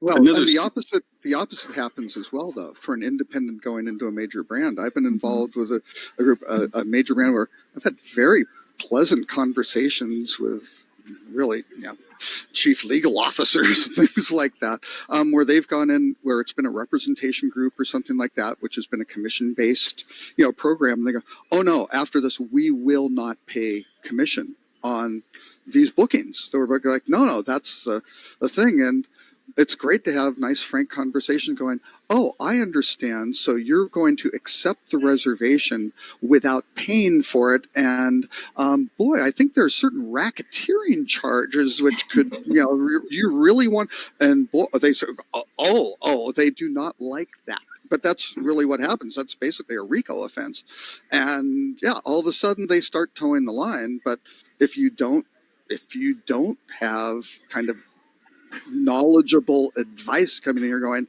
don't let them push you around, you will get pushed around, right? Yep. And because it's a business, and they're going to opportunistically do what they can do to, reduce expense, maximize revenue, gain benefit based on leverage, and you can't always let folks behave that way. So. If you want to look at in very realistic senses, so there are some things that hotel owners can do. This isn't a short conversation for a hotelier to change flags. This is a long conversation that begins. It's not like, hey, next month let's change flags. When your contract is coming to a point that you're even allowed to make a decision. You're reaching out to other brands to see what the incentive relationship of value of brand and everything else is to. As soon as that thought process begins, there's ways to begin to extract data, because data over 12 months old, as much as you would like to say it's worth something, is not really worth much. The actual value of its conversion value goes away a lot, albeit away from sales, because sales has except for on the side. But from a transient point of view, anything past 12 months, 18 months at most, you're really looking at a very, very poor engagement value proposition. Because if they're repeat guests, if they're a lifetime value guest proposition, they're back into that cycle within 18 months anyway. So the people that don't come back after, in the past 18 months are probably less likely to be ones you're going to be gathering again anyway. Now, they're great for other values, but not in this case. So if you begin to extract, even if it's simple as taking your arrivals list, and to your point of manualization, Lily, they pulling it and throwing it into CSV files of this is your arrivals as they're coming in. And you build this list as time goes forward. And when you make this transition, then all of that, even if it's a soft part, which I mean by taking all of that and making a custom audience on a social platform or a paid platform, that maybe you lose the individuality of the people, but this is a previous guest list. So now you at least have a platform of engagement you can get to them with, knowing that this list that you're using for targeting your ad campaigns is literally the people that stayed at your hotel in the past 12 to 18 months. And, create that relationship, because you can talk about yourself still in the current context as whatever hotel brand you are. And you then get to talk about them in the context of the new hotel brand you're going to be, because social is not one of those things that fall into the brand transition requirements. You can transition who you are on social platforms in the process. So even if that is a soft way of doing it, you can still do those kind of things. And actually, while I ascend my platform, and I think I can do this in under 3 minutes, one way that might be able to do this in the future is maybe if there was a universal hospitality ID existed from the previous hotel and had continuity to the next brand. You might be able to solve this from both a distribution perspective and a hotel tech stack perspective. But Robert, who owns the data is what it comes down to. The hotel owner should own the data because it is their data. Should, but doesn't. The hotel owner doesn't own their data. But if there was a universal hospitality ID, that would facilitate that. And if it was a nonprofit sort of organization that served as a registry of this and had no real commercial interest in leveraging this data and moving it somewhere else or being acquired by someone, that certainly would be it. And oh my God, I just realized Hospitality Technology Next Generation has a work group which is working on exactly that thing. And oh my, I just remembered I'm co-chair of that. Wow. I So, said, what a Robert, coincidence. Knew that was coming. is this going to work? What? How is this going to work? So you have a Hilton. It's going to work like a registry the same way that DNS works for the internet, where you buy a website and you say, I've registered for that because you're Holly and you have influencer-sales.com, and your DNS says the web server is pointed right over there and the mail server is over there. And that kind of seems to work for how the world works. And just imagine a hotel that, and it seems all the hotels want to go on a tech stack perspective to some sort of service bus. You could say, oh, my property management system is there. Oh, my relationship with my brand is there. My management company is there. And you control those relationships, or you delegate it to someone who can control that. And all of a sudden, if you were to register for something like that, it might work a lot like the internet works. I have a hard time imagining that a Marriott who owns your data from your Wi-Fi, from your guests using your Wi-Fi, is going to give up their data because your hotel's registered. Why would they give? Who are they giving it up to? To the hotel owner. Oh, so that's they're changing flags. No, that is the hotel owners. That, I mean, they are paying Marriott for that. That is not really Marriott's data, and Marriott should be interested. It is Marriott's data. For using. Marriott right now. If you pay for, if they get a franchise fee off of anything, then the data associated with that engagement is actually the brands. But it's not wholly the brands. They won't let you use it.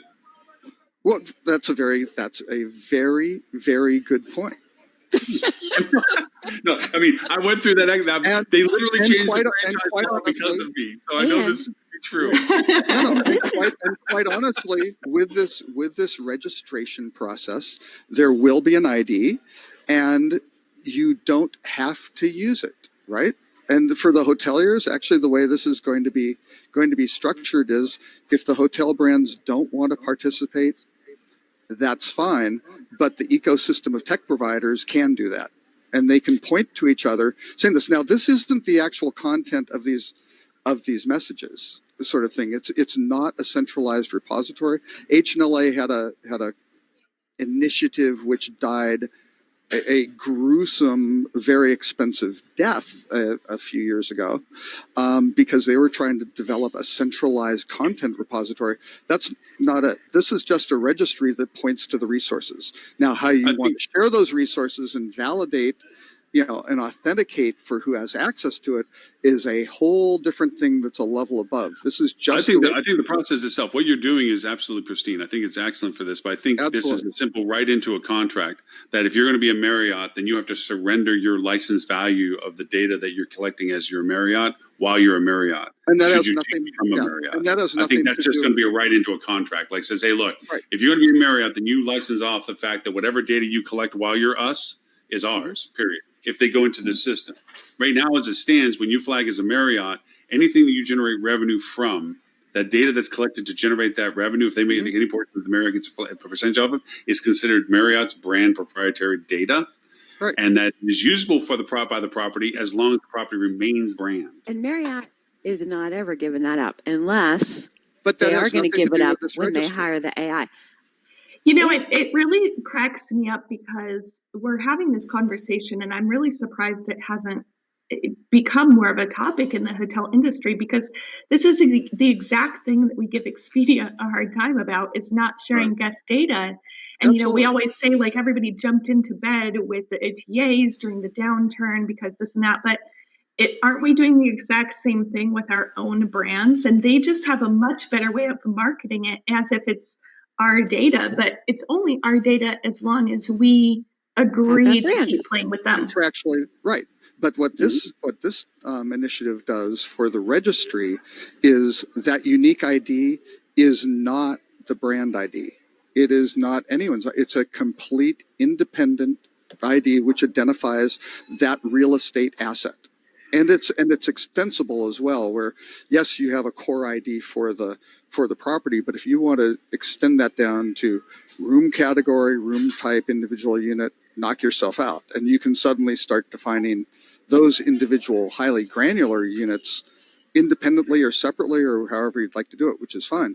But just imagine this case where the controller of whoever that may be, and yes, the brands may state, hey, if you're going to become a brand, you have to relinquish control over this ID to us. And maybe that's something an owner wants to do or Like doesn't want to do. code. I mean, it's a hotel as long as you're in the brand. But it's a unique one that endures. But then you can say, oh, officially my availability rates and inventory are pointed right here. We're using this particular API. Here's the URI where you can access it. Here's the documentation for it. And you can decide who has access to see that or not, right? That's as simple as it is. It's a registry. But if you have that registry, all of a sudden there's a whole layer of innovation which can occur saying, oh, well, that's very, very interesting. Now that we know who you are and how we want to sustain them, maybe we want to have continuity of business analytics. Maybe we want to have continuity of distribution. Maybe we want to have continuity of ERP systems. And there seems to be a large number of folks, including some major hotel groups who we may have been talking about, who don't necessarily see a problem with that. And maybe, I mean, having a permanent address is a great idea. I mean, in all honesty, it's the solution to the hospitality industry if they are serious about, quote, booking direct, and direct should be to the owner because they're the ones who pay for everything.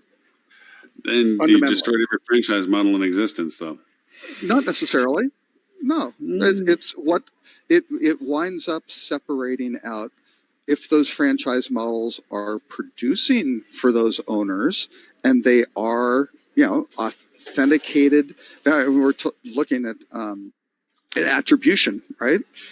If they are responsible for generating that revenue, absolutely, they should be for it. The groups who would probably be highly against it would be the ones who are kind of fraudulently claiming attribution for traffic that they don't really have anything to do with. And those guys should go away, right? Before I forget, thank you for wearing your hospitality pin today. Yep, Secret Society pin. I don't know all the handshakes. It's secret handshakes. We change it every month. So when we catch up next time, can I show my tramp stamp of it? It's right. No. Sit down, Robert. No. So I would love to circle back, actually. This is sort of like a follow-up to Holly's question to Katya about what sort of topics people are asking about. But I actually had just sent this out to a couple of you this week. And in the research that we're doing, I find that oftentimes we like to tell our clients what their problems are. But I'm curious what you're hearing from people that their problems are, specifically from your perspective, how sales, marketing, and revenue management work together, or perhaps they don't. So what sort of things are you hearing over and over again about the challenges that they have as it relates to achieving revenue gains, increased profitability, collaboration between the departments? What sort of feedback are you getting from your hoteliers? And for those who are watching that are hoteliers, I'd encourage you to drop your comments into the chat as well. Great question. Actually, you pretty much hit on it. I would say the most frequent thing that we hear would be not cohesively working together, that they operate in silos. So when the rev management team are setting rates or so on, it's not with a conversation of what's to be expected, potential group business coming in, and so on. So that would be number one, is just that the teams aren't cohesively working together. The other one that I would say we get challenges on is because our member base varies from the mom and pop level where they own one hotel and operate it themselves. They function as every single title under that hotel, whereas we have the more sophisticated management companies with multiple properties that actually have a dedicated rev management team. So their conversations are a little bit different. But for the folks that are doing it themselves, they don't understand the break even point. They don't understand what reporting to actually look at, and then how to use those reports, the frequency of looking at the reporting to apply it to their day-to-day decision making or weekly, quarterly, et cetera, and forecasting. So a lot of it boils down to communication and then needing additional training. And what we found is you can provide information, but without the opportunity to apply it, it doesn't always stick. So if we do in-person training, we try to have some type of application exercise or something a little bit more interactive so they can actually use the tools that are being presented to them in the training. So the adoption of the information and how it applies to what they're doing on a day-to-day is a struggle. And this is, of course, not all hoteliers, just the ones that operate under most functions under the hotel. Sure. Yeah, that makes sense. And for those who are saying that the departments don't collaborate, I know you work with a lot of hotel owners or general managers. Do they feel that it's not within their power to make that happen, or are they trying to do things to get those departments to collaborate and their initiatives aren't working? Like, given that they're supposedly in the position of power over how these departments operate, what do they see as their role in helping them to collaborate, and what do they see as some of the challenges in getting them to collaborate? I would say there's probably a mix of those that are possibly not aggressive enough and putting their foot down and setting the standard in which things have to go. You have to report X amount of times a day. We have to have daily touch point meetings, things like that. To those that perhaps due to how understaffed some hotels are with the staffing challenges that they're experiencing right now, just don't have the manpower to really dig into the details and get everybody bought in and involved with it all. That seems to be or another one I hear a lot of is buy-in across departments of what needs to be done, and then actually allocating the time and energy to take all the appropriate steps. Okay. Just so you know, Darian from Barcelona direct messaged me on LinkedIn, which I thank you, Darian, which I don't, because we're friends, I guess. Awareness of what the other one's doing. Thank you, Darian. Having the right hand, the left is doing. Yes. Yeah. But I think you make a great point on it, because doing this stuff right also takes commitment. A lot of I've seen a challenge for a lot of hotels was, yes, let's go do this, and starting the process or the program is not the end. That's just, now we've got to keep up with it. Now we've got to monitor this and track it and keep it going, which is a challenge, right? I'm sure you've read the Ebbinghaus curve, the forgetting curve. Oh, I'm so sorry. The Ebbinghaus. No, I don't. The Ebbinghaus rule, the forgetting curve. What you learn. No. Holly reads. The rest of us don't read. We're functionally illiterate, so no. Holly enlightenment. I don't really watch it much. I was doing a presentation a couple weeks ago, and I said, "Oh, guys, have you read?" And I'm guessing, have any of you here read The Mythical Man Month? And I was like, "Well, it was written." We read a lot of comics. It was written in 1975. Universe? No? Oh. It was written in 1975 by a software engineer. I can't believe you haven't read it, but it's fascinating. It's all about how if you have a job that takes one man 10 hours to do. Oh, you mentioned this before. Yeah, I like this. Go ahead, Liz. I'm sorry. I did a doodly on it. You have one guy, it takes 10 hours to do it. If you hire two, will it then take 5 hours because you have two? And if you hire three, will it take even less? No. I think the number is if you hire four, it'll actually take 11 hours. Like because of the communication issues, the time actually increases. But to that point was the reading thing. When we were talking about the convergence of the departments, that's the presentation I was doing it in. And the Ebbinghaus curve, it's called the forgetting curve. It's a thing in training that's maddening. Whatever you learn today, 80% of it, I think it's closer to 87% of it is gone tomorrow.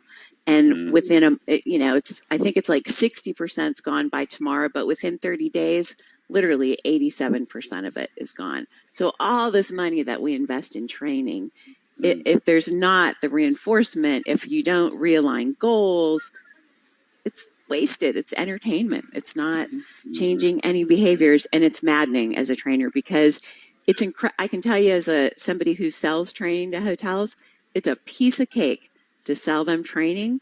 It's so hard to sell them an ongoing change program because it's such a larger time and money investment. It's maddening. And we see that with technology as well. Excuse me, in a few of the panels that we've posted over the past few years, it comes up that money is spent on this technology that is not adopted, and it ends up creating the need for more tools to learn the product, that you eventually end up needing new technology by the time you get it all together. But user adoption is always an issue. huge. Yeah. Wait a second, Lily, when you install a new revenue management system, you have the default parameters. That's not enough?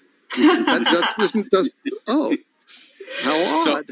Yeah, I think, it's all of the systems. And I think, even it's really interesting because even some of I'm just going to say a major PMS vendor, when they send somebody to train you on the installation, we often will be hired to project manage it because we're there teaching the trainer all these little things that you can do in the system that they didn't know about that are actually beneficial to the hotel.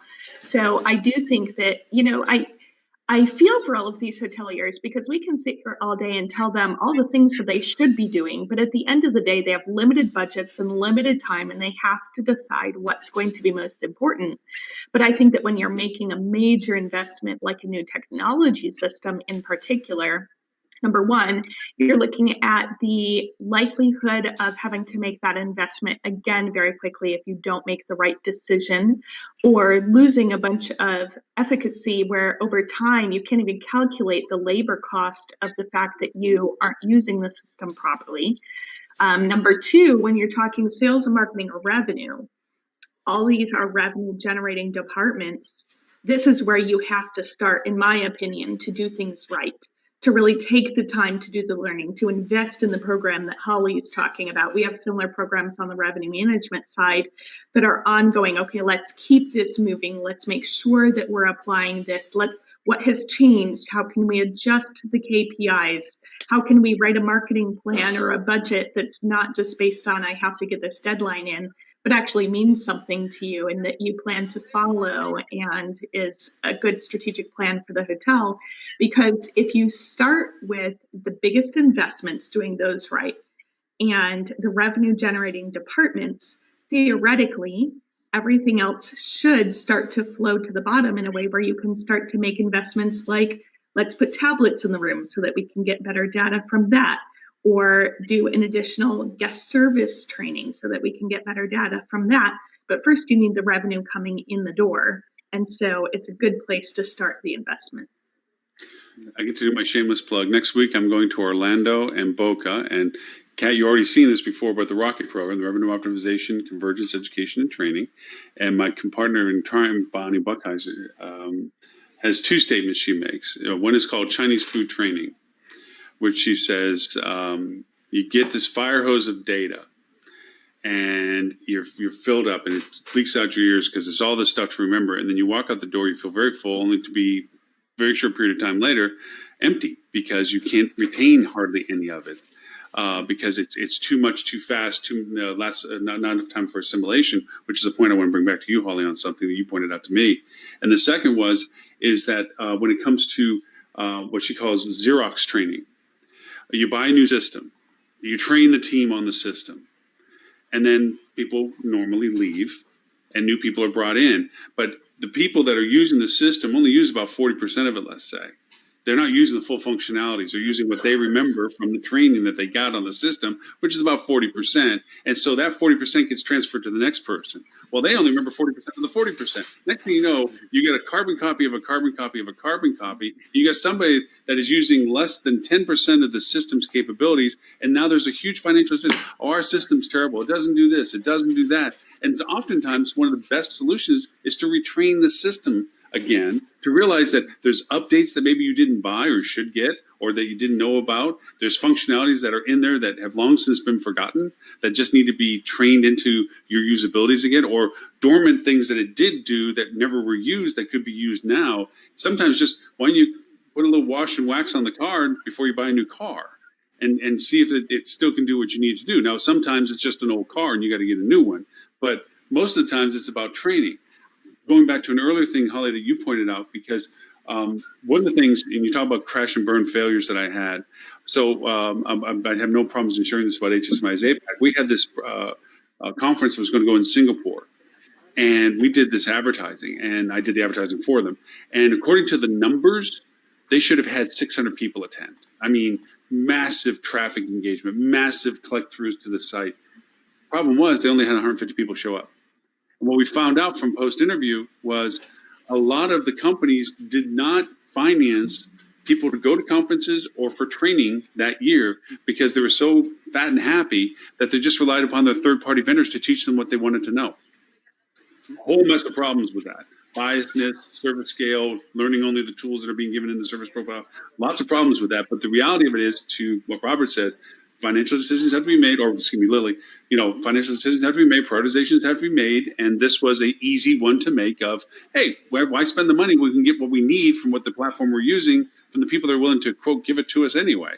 But Holly made a point that when we do these conferences and we shove all this cool stuff at them, and they were like, oh, this is great, I got 1,000 things I want to do, and then the next day they're going, oh, which is the first one? And she breaks hers out. You stretch it so that it's digestible. And I think you made a really good point with that, how you've broken down your programs is, here's this, and now you have something to walk away with and do. So I'll leave it to you to talk a little bit about that. But I think it's a brilliant way of taking it on. What's interesting, though, is so I worked for Signature prior to launching my own company, and Signature does a lot of mystery shopping, which is a great way to reinforce training. You train somebody, and then you evaluate whether or not they're using the skills. It's absolutely the best way. The problem today, I just did a survey around training with all of my customers, and specifically the mystery shopping we're mystery shopping in the sales world on interactions that don't take place anymore. So we're mystery shopping on phone conversations with customers, and the joke is, every time my phone rings, I know it's a shop because customers don't call me anymore. Like they come to me online, or they send me an email, or they, fill this out. And so it's just such a disconnect that it's maddening, and we haven't kept up. So we need to, really shift. One of the things that I'm working on right now is, and Lily, actually, you brought this up a while ago. If you can align the goals of your revenue management team and your sales team and your e-commerce team, you're going to get a lot more communication. And one of the things that you said, Lily, was forecasting. I mean, that's what revenue managers are. They're measured very much on how accurate their forecasts are. From a group sales standpoint, what's a big indicator if a sale is going to happen? Any guesses? Deposit? Yeah, That would be a good guess. Signed contract? Yeah. Theoretically. Not the F&B order. The number of emails from the customer to the salesperson should jump within the 7 days. That's a good indicator that the sale's going to close. Yeah. If it's flat, if it's not, but who's looking at that? Who's looking at the number of emails from the salesperson to the prospect? That's not a good measure. That's not the good measure. That's not the I mean, you should be emailing, but it's really how much they're responding, It's and also like an the engagement penetration. store. Precisely. Mm-hmm.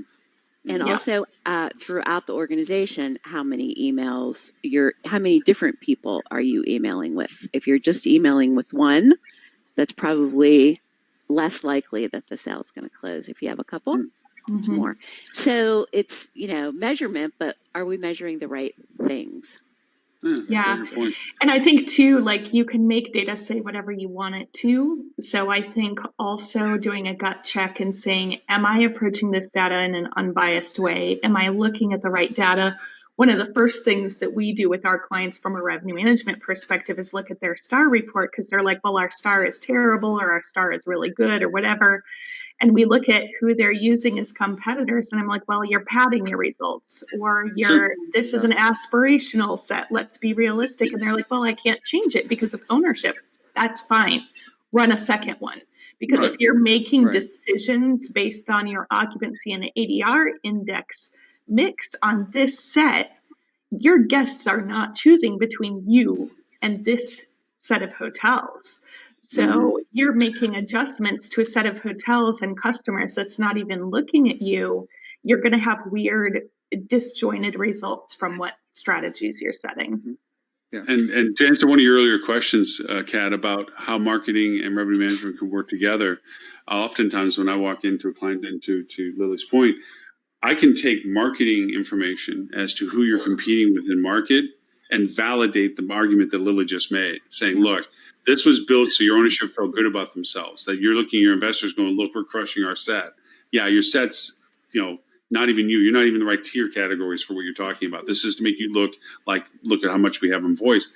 And so if in any place, it should always have two sets. There should always be an aspirational set. You should always see if we were to tier up or tier down, how would we roll either way with it? That should be a kind of a given. But I can go into a market and show you who online you're competing with in your market for it and say, look, who you think in your star report is not matching. These are the people that are taking business from you online. They're looking for what your hotel is valued at, but going to these hotels, and you're not comparing yourself to these people. You need to put this into your rev strategy for it, and then accordingly make the adjustments. So that's one small little crossover on how marketing and rev can work together.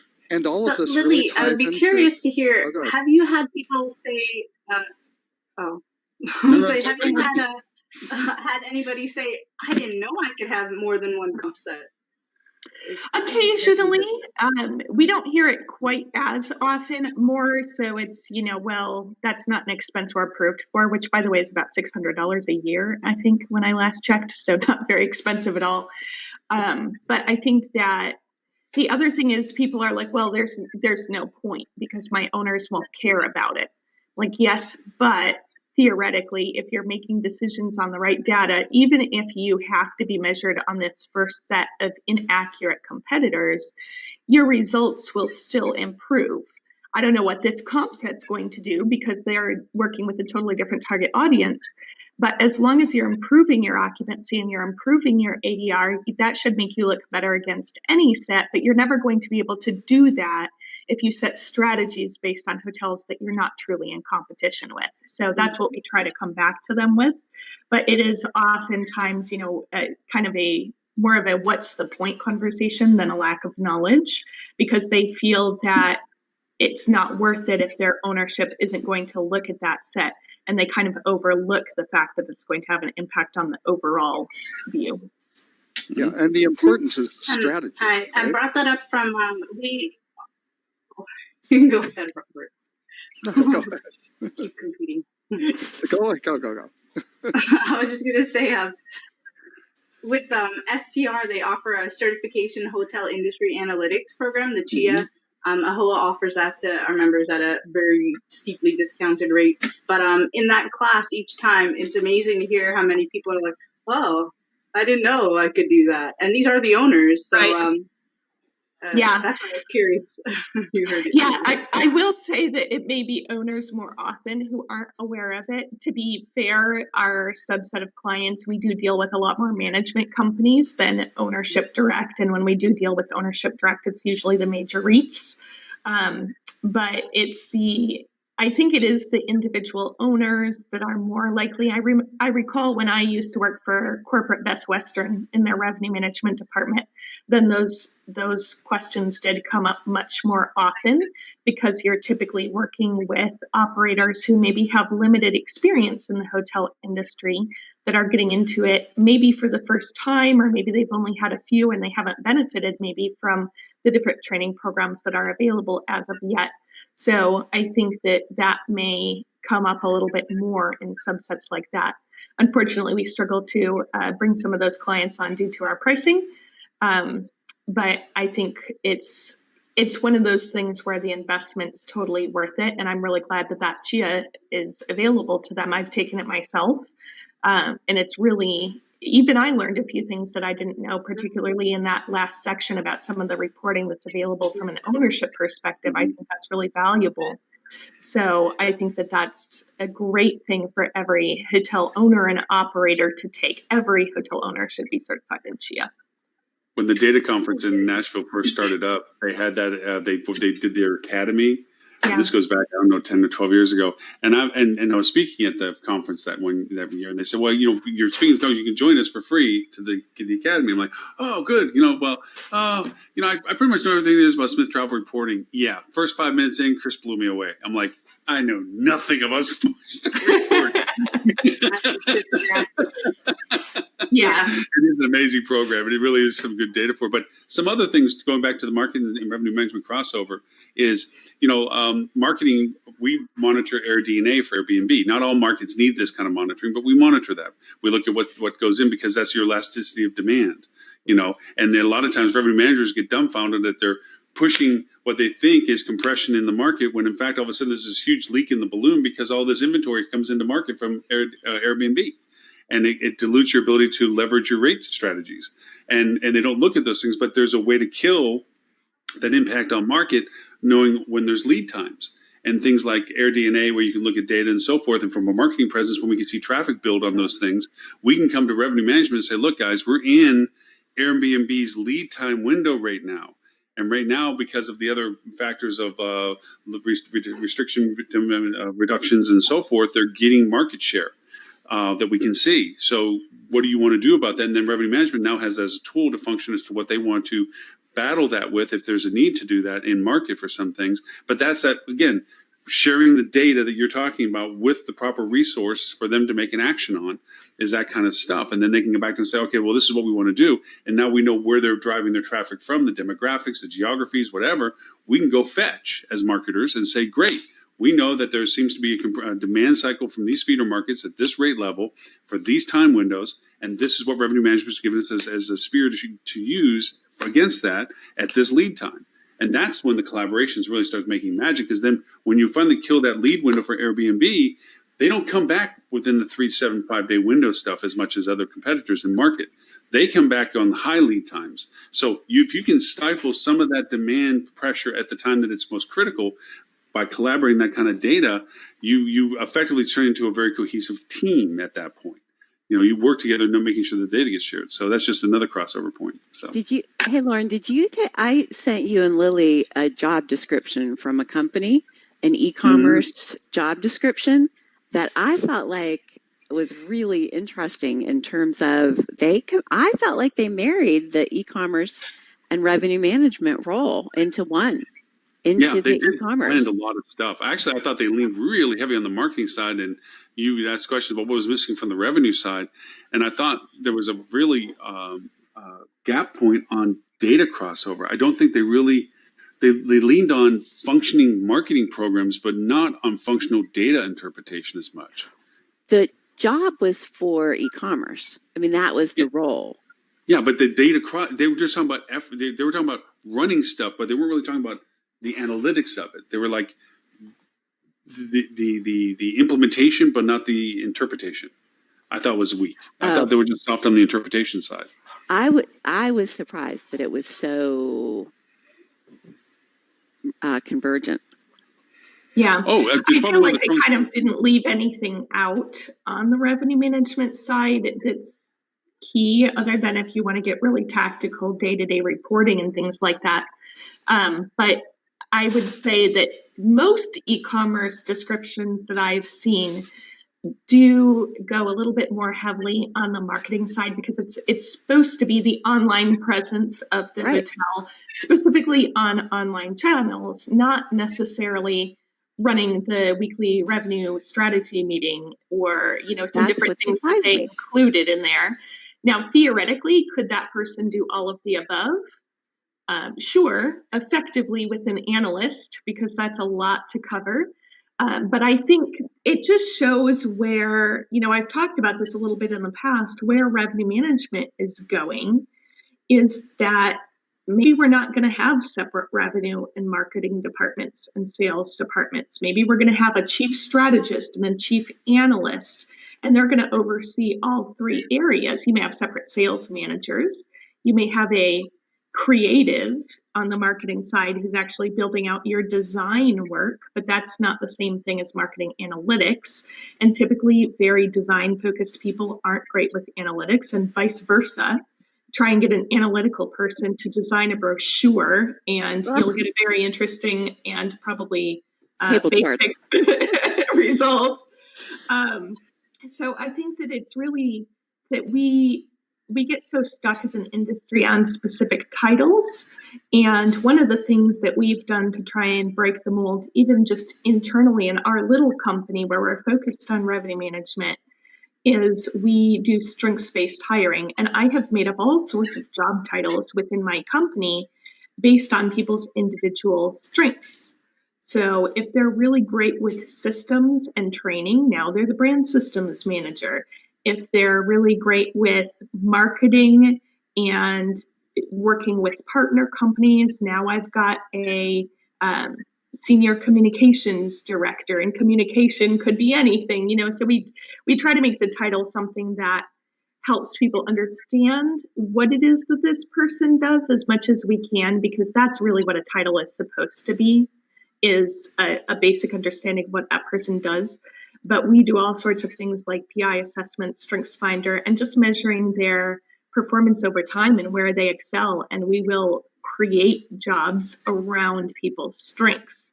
And I think that has made us much stronger as a company, because we're able to really leverage people's strengths rather than trying to pigeonhole them like, well, you're not that great at analytics, so now you can't be a revenue manager, but all your strengths are in ideation and futuristic thinking. Why aren't we leveraging that? Because that is a talent that we need within the company. But to echo what Lily was saying in terms of the organization and the convergence, the key is really to have the unified strategy, because then you can tactically implement it a variety of different ways. And we were talking about, if you do a new system implementation or your brand cutover, the key is having that core strategy, because, just having, okay, we had the room categorization set up, in this form because it was in the previous system. Well, maybe that's the only way that system, maybe it's an older technology, that's the only way it could get stuffed in there. You may have a lot of different capabilities to set up a different way, which is a lot more. It's very easy. Just go, oh yeah, let's just copy this stuff and everything's the same. But to make that change, to map the data and things like that gets very, very complicated. But that may be what you need to do to move forward. And then you say, oh, and now we can start measuring these KPIs, which are really going to, measure the incentives and the benefits of how we're going to develop our business. You've got to have that unified strategy, or you're just going to be kind of doing the same old and maybe not moving forward. And that director of strategy person should be working outside of the traditional office at least a third of their time. Yeah. Because that's where you get your best ideas. You don't get it when you're sitting in a cubicle or the same office where you sit to have, very standard kind of meetings. You've got to change up your environment. You've got to go, visit different places, really get your head into a different space and start coming up with those creative strategic ideas. So you have the analyst person doing the reporting, right? You have them doing the number crunching, the data entry, and providing you with the information so that you can make the right strategic decisions. And I think sometimes we try to put so many things on one person that they can't break out of the day-to-day mold. I always work 8 to 5. I always work from this office. I always do this first and this first and this first. When you don't put yourself in an environment where that's shook up once in a while, you're going to limit your creative thinking capabilities. Right. Right. They need to interact with the director of catering, with the director of food and beverage, with the director of sales, the director of marketing, with the e-commerce, the revenue, all those different aspects. So you can pull it, because the bottom line for the hotel is, how are you maximizing the, GOP or NOP? And those are all factors that are taken into consideration.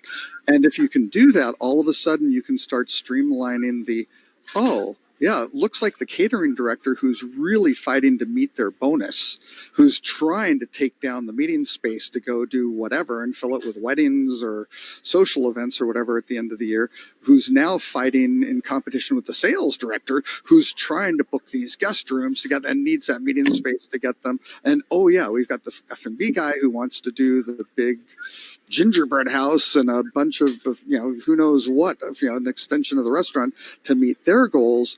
And instead of having those fights, you can go, this is how things need to lay out, and hopefully get their goals set up so those sorts of conflicts never occur. Well, I hate to say this, but it's been 2 hours and 10 minutes that we've not even hit a news topic or anything. We just basically decided to have an enjoyable conversation. Yeah, and a slow news week anyway, right? I wish we had some good things to talk about. I have no idea. Dragging this out of you guys for 2 hours has been painful. No.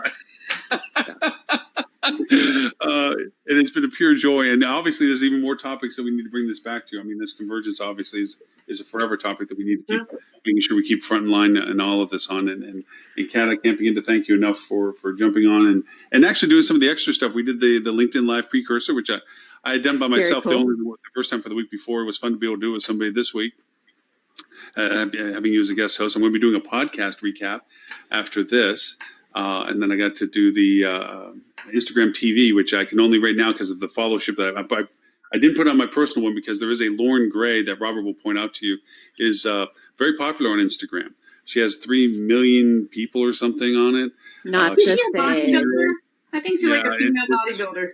Indistinguishable from Lauren. You can't tell the difference between good. We're like twins. Competition there, Yeah, no. So I have a Hospitality Digital Marketing Instagram page, but of course it only has, I don't even know how many, it's 70 or 80 people on it right now. So I can only run 10 minutes on IGTV. So we'll do the first 10-minute drop on it. But I'm going to do the podcast recap, which will be only 20 minutes of what we talked about today. So we have that, and then we have the LinkedIn. So with all of those things, would we please come back? I definitely, as you know from our first conversational topic that we had, the human trafficking is something I think we need to be resonant about, or resonate over and over with on whenever we get the chance. So we'd love to have you back for that. The fact that it's Black Friday and that you all joined, I can't begin to thank you enough for. I've had our moments where holidays, when the show comes up, it's usually me talking to myself. Selfie says. So it's good that I had company this time around. Thank you very much for picking the date, Kat. Any closing comments from anyone about any of the things, please? And then I'd love to do a round robin as to what all of us do and where we do it at, so that people can understand if they want to reach out more. So any other closing comments of the things we talked about? For anyone who happens to see the news items, which I don't know. Go ahead. There has to be a delay. Of course, right? I think there's a delay. And I held my breath. I was like, I think Robert's going to start. That's always a good assumption. It's always a good assumption. Yeah. It's a safe bet. Go ahead, Robert. No. Please. The guest always gets priority. He has never been like this before. I love it. You are a good influence on Robert. That's it. We overthrew the ratio, so I think it's helpful. Kat is much nicer than the other people. Go ahead, Kat. Thank you. I wanted to mention, just as a closing remark, I should have said it with the human trafficking stuff, but I had jotted down the Human Trafficking Polaris hotline, which is 1-888-373-7888. So once again, 1-888-373-7888. 373-7888. And I should have posted that or asked Lauren to post it in I did. It's in, did. it's in the chat line. You posted It's in it. the chat line.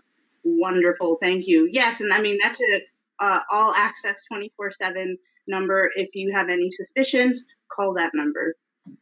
Fantastic. And you can also text help or info to 233733. Ooh, I don't know about that For one. those that of one us is- who hate, no, it's in there.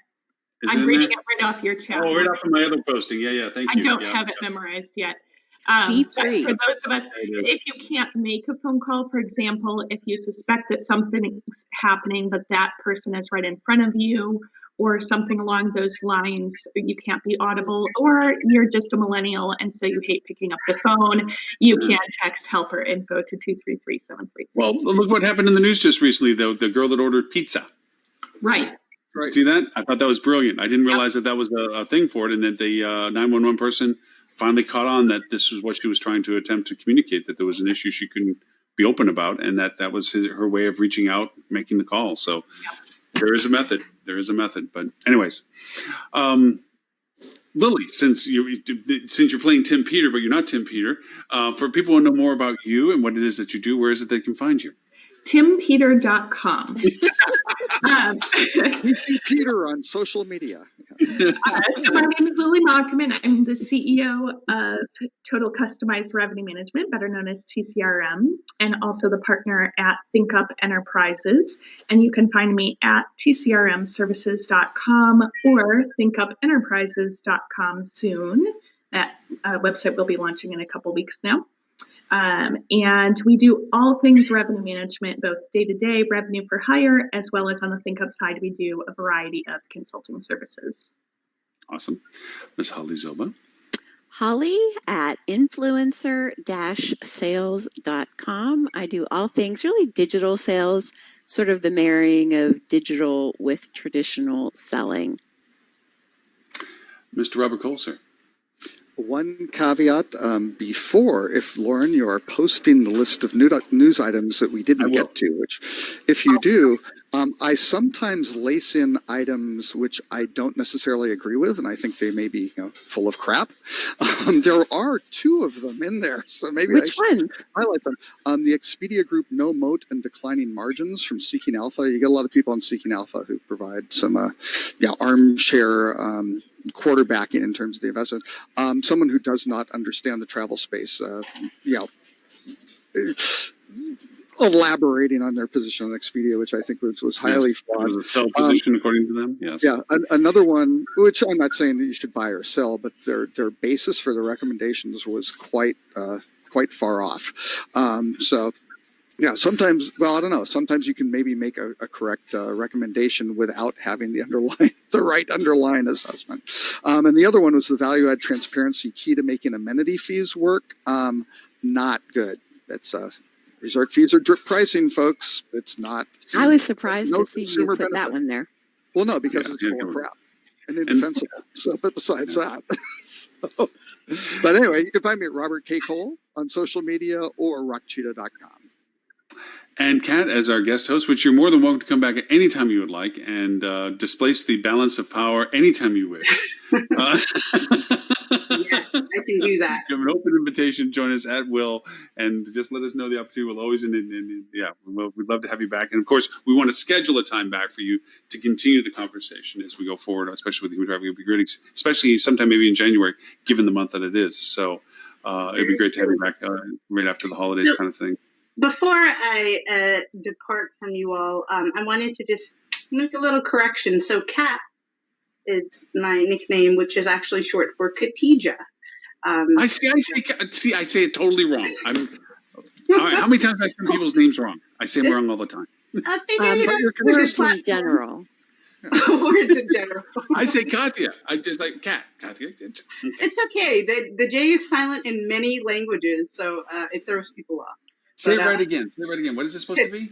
Katija. I would have never guessed that.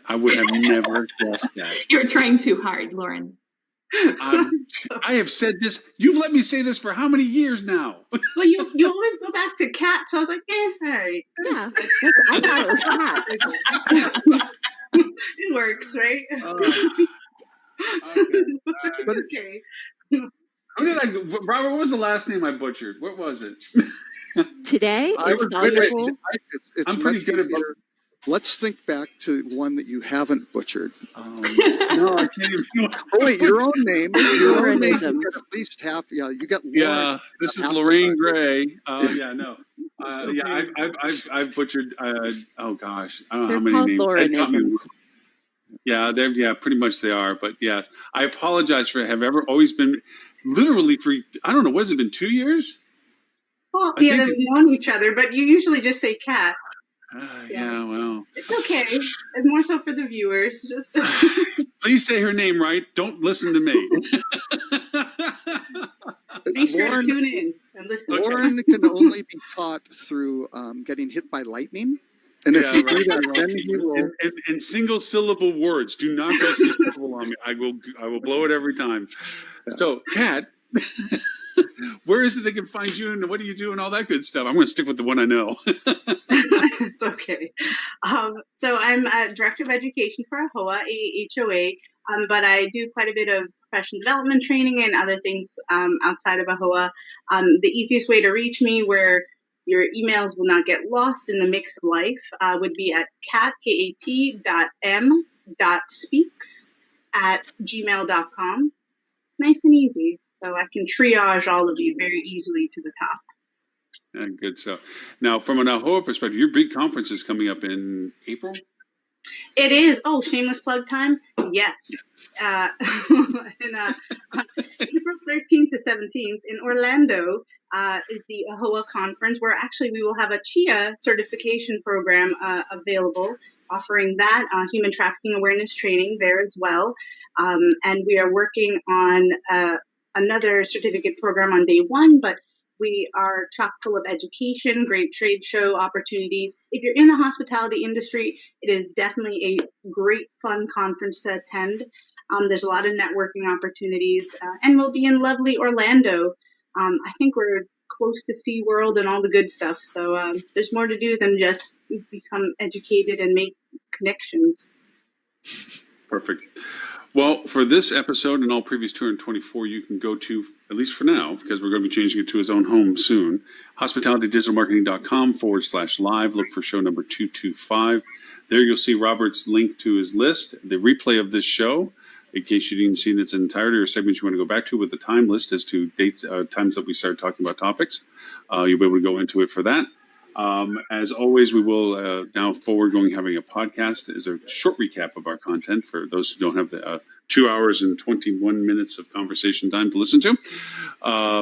But it gives you a chance to get to the highlights of what we talked about. And for those who did watch us on the variety of channels, all the Facebooks, the Twitters, the LinkedIn, the YouTubes, and so forth, thank you very much for your in and outs on the audiences.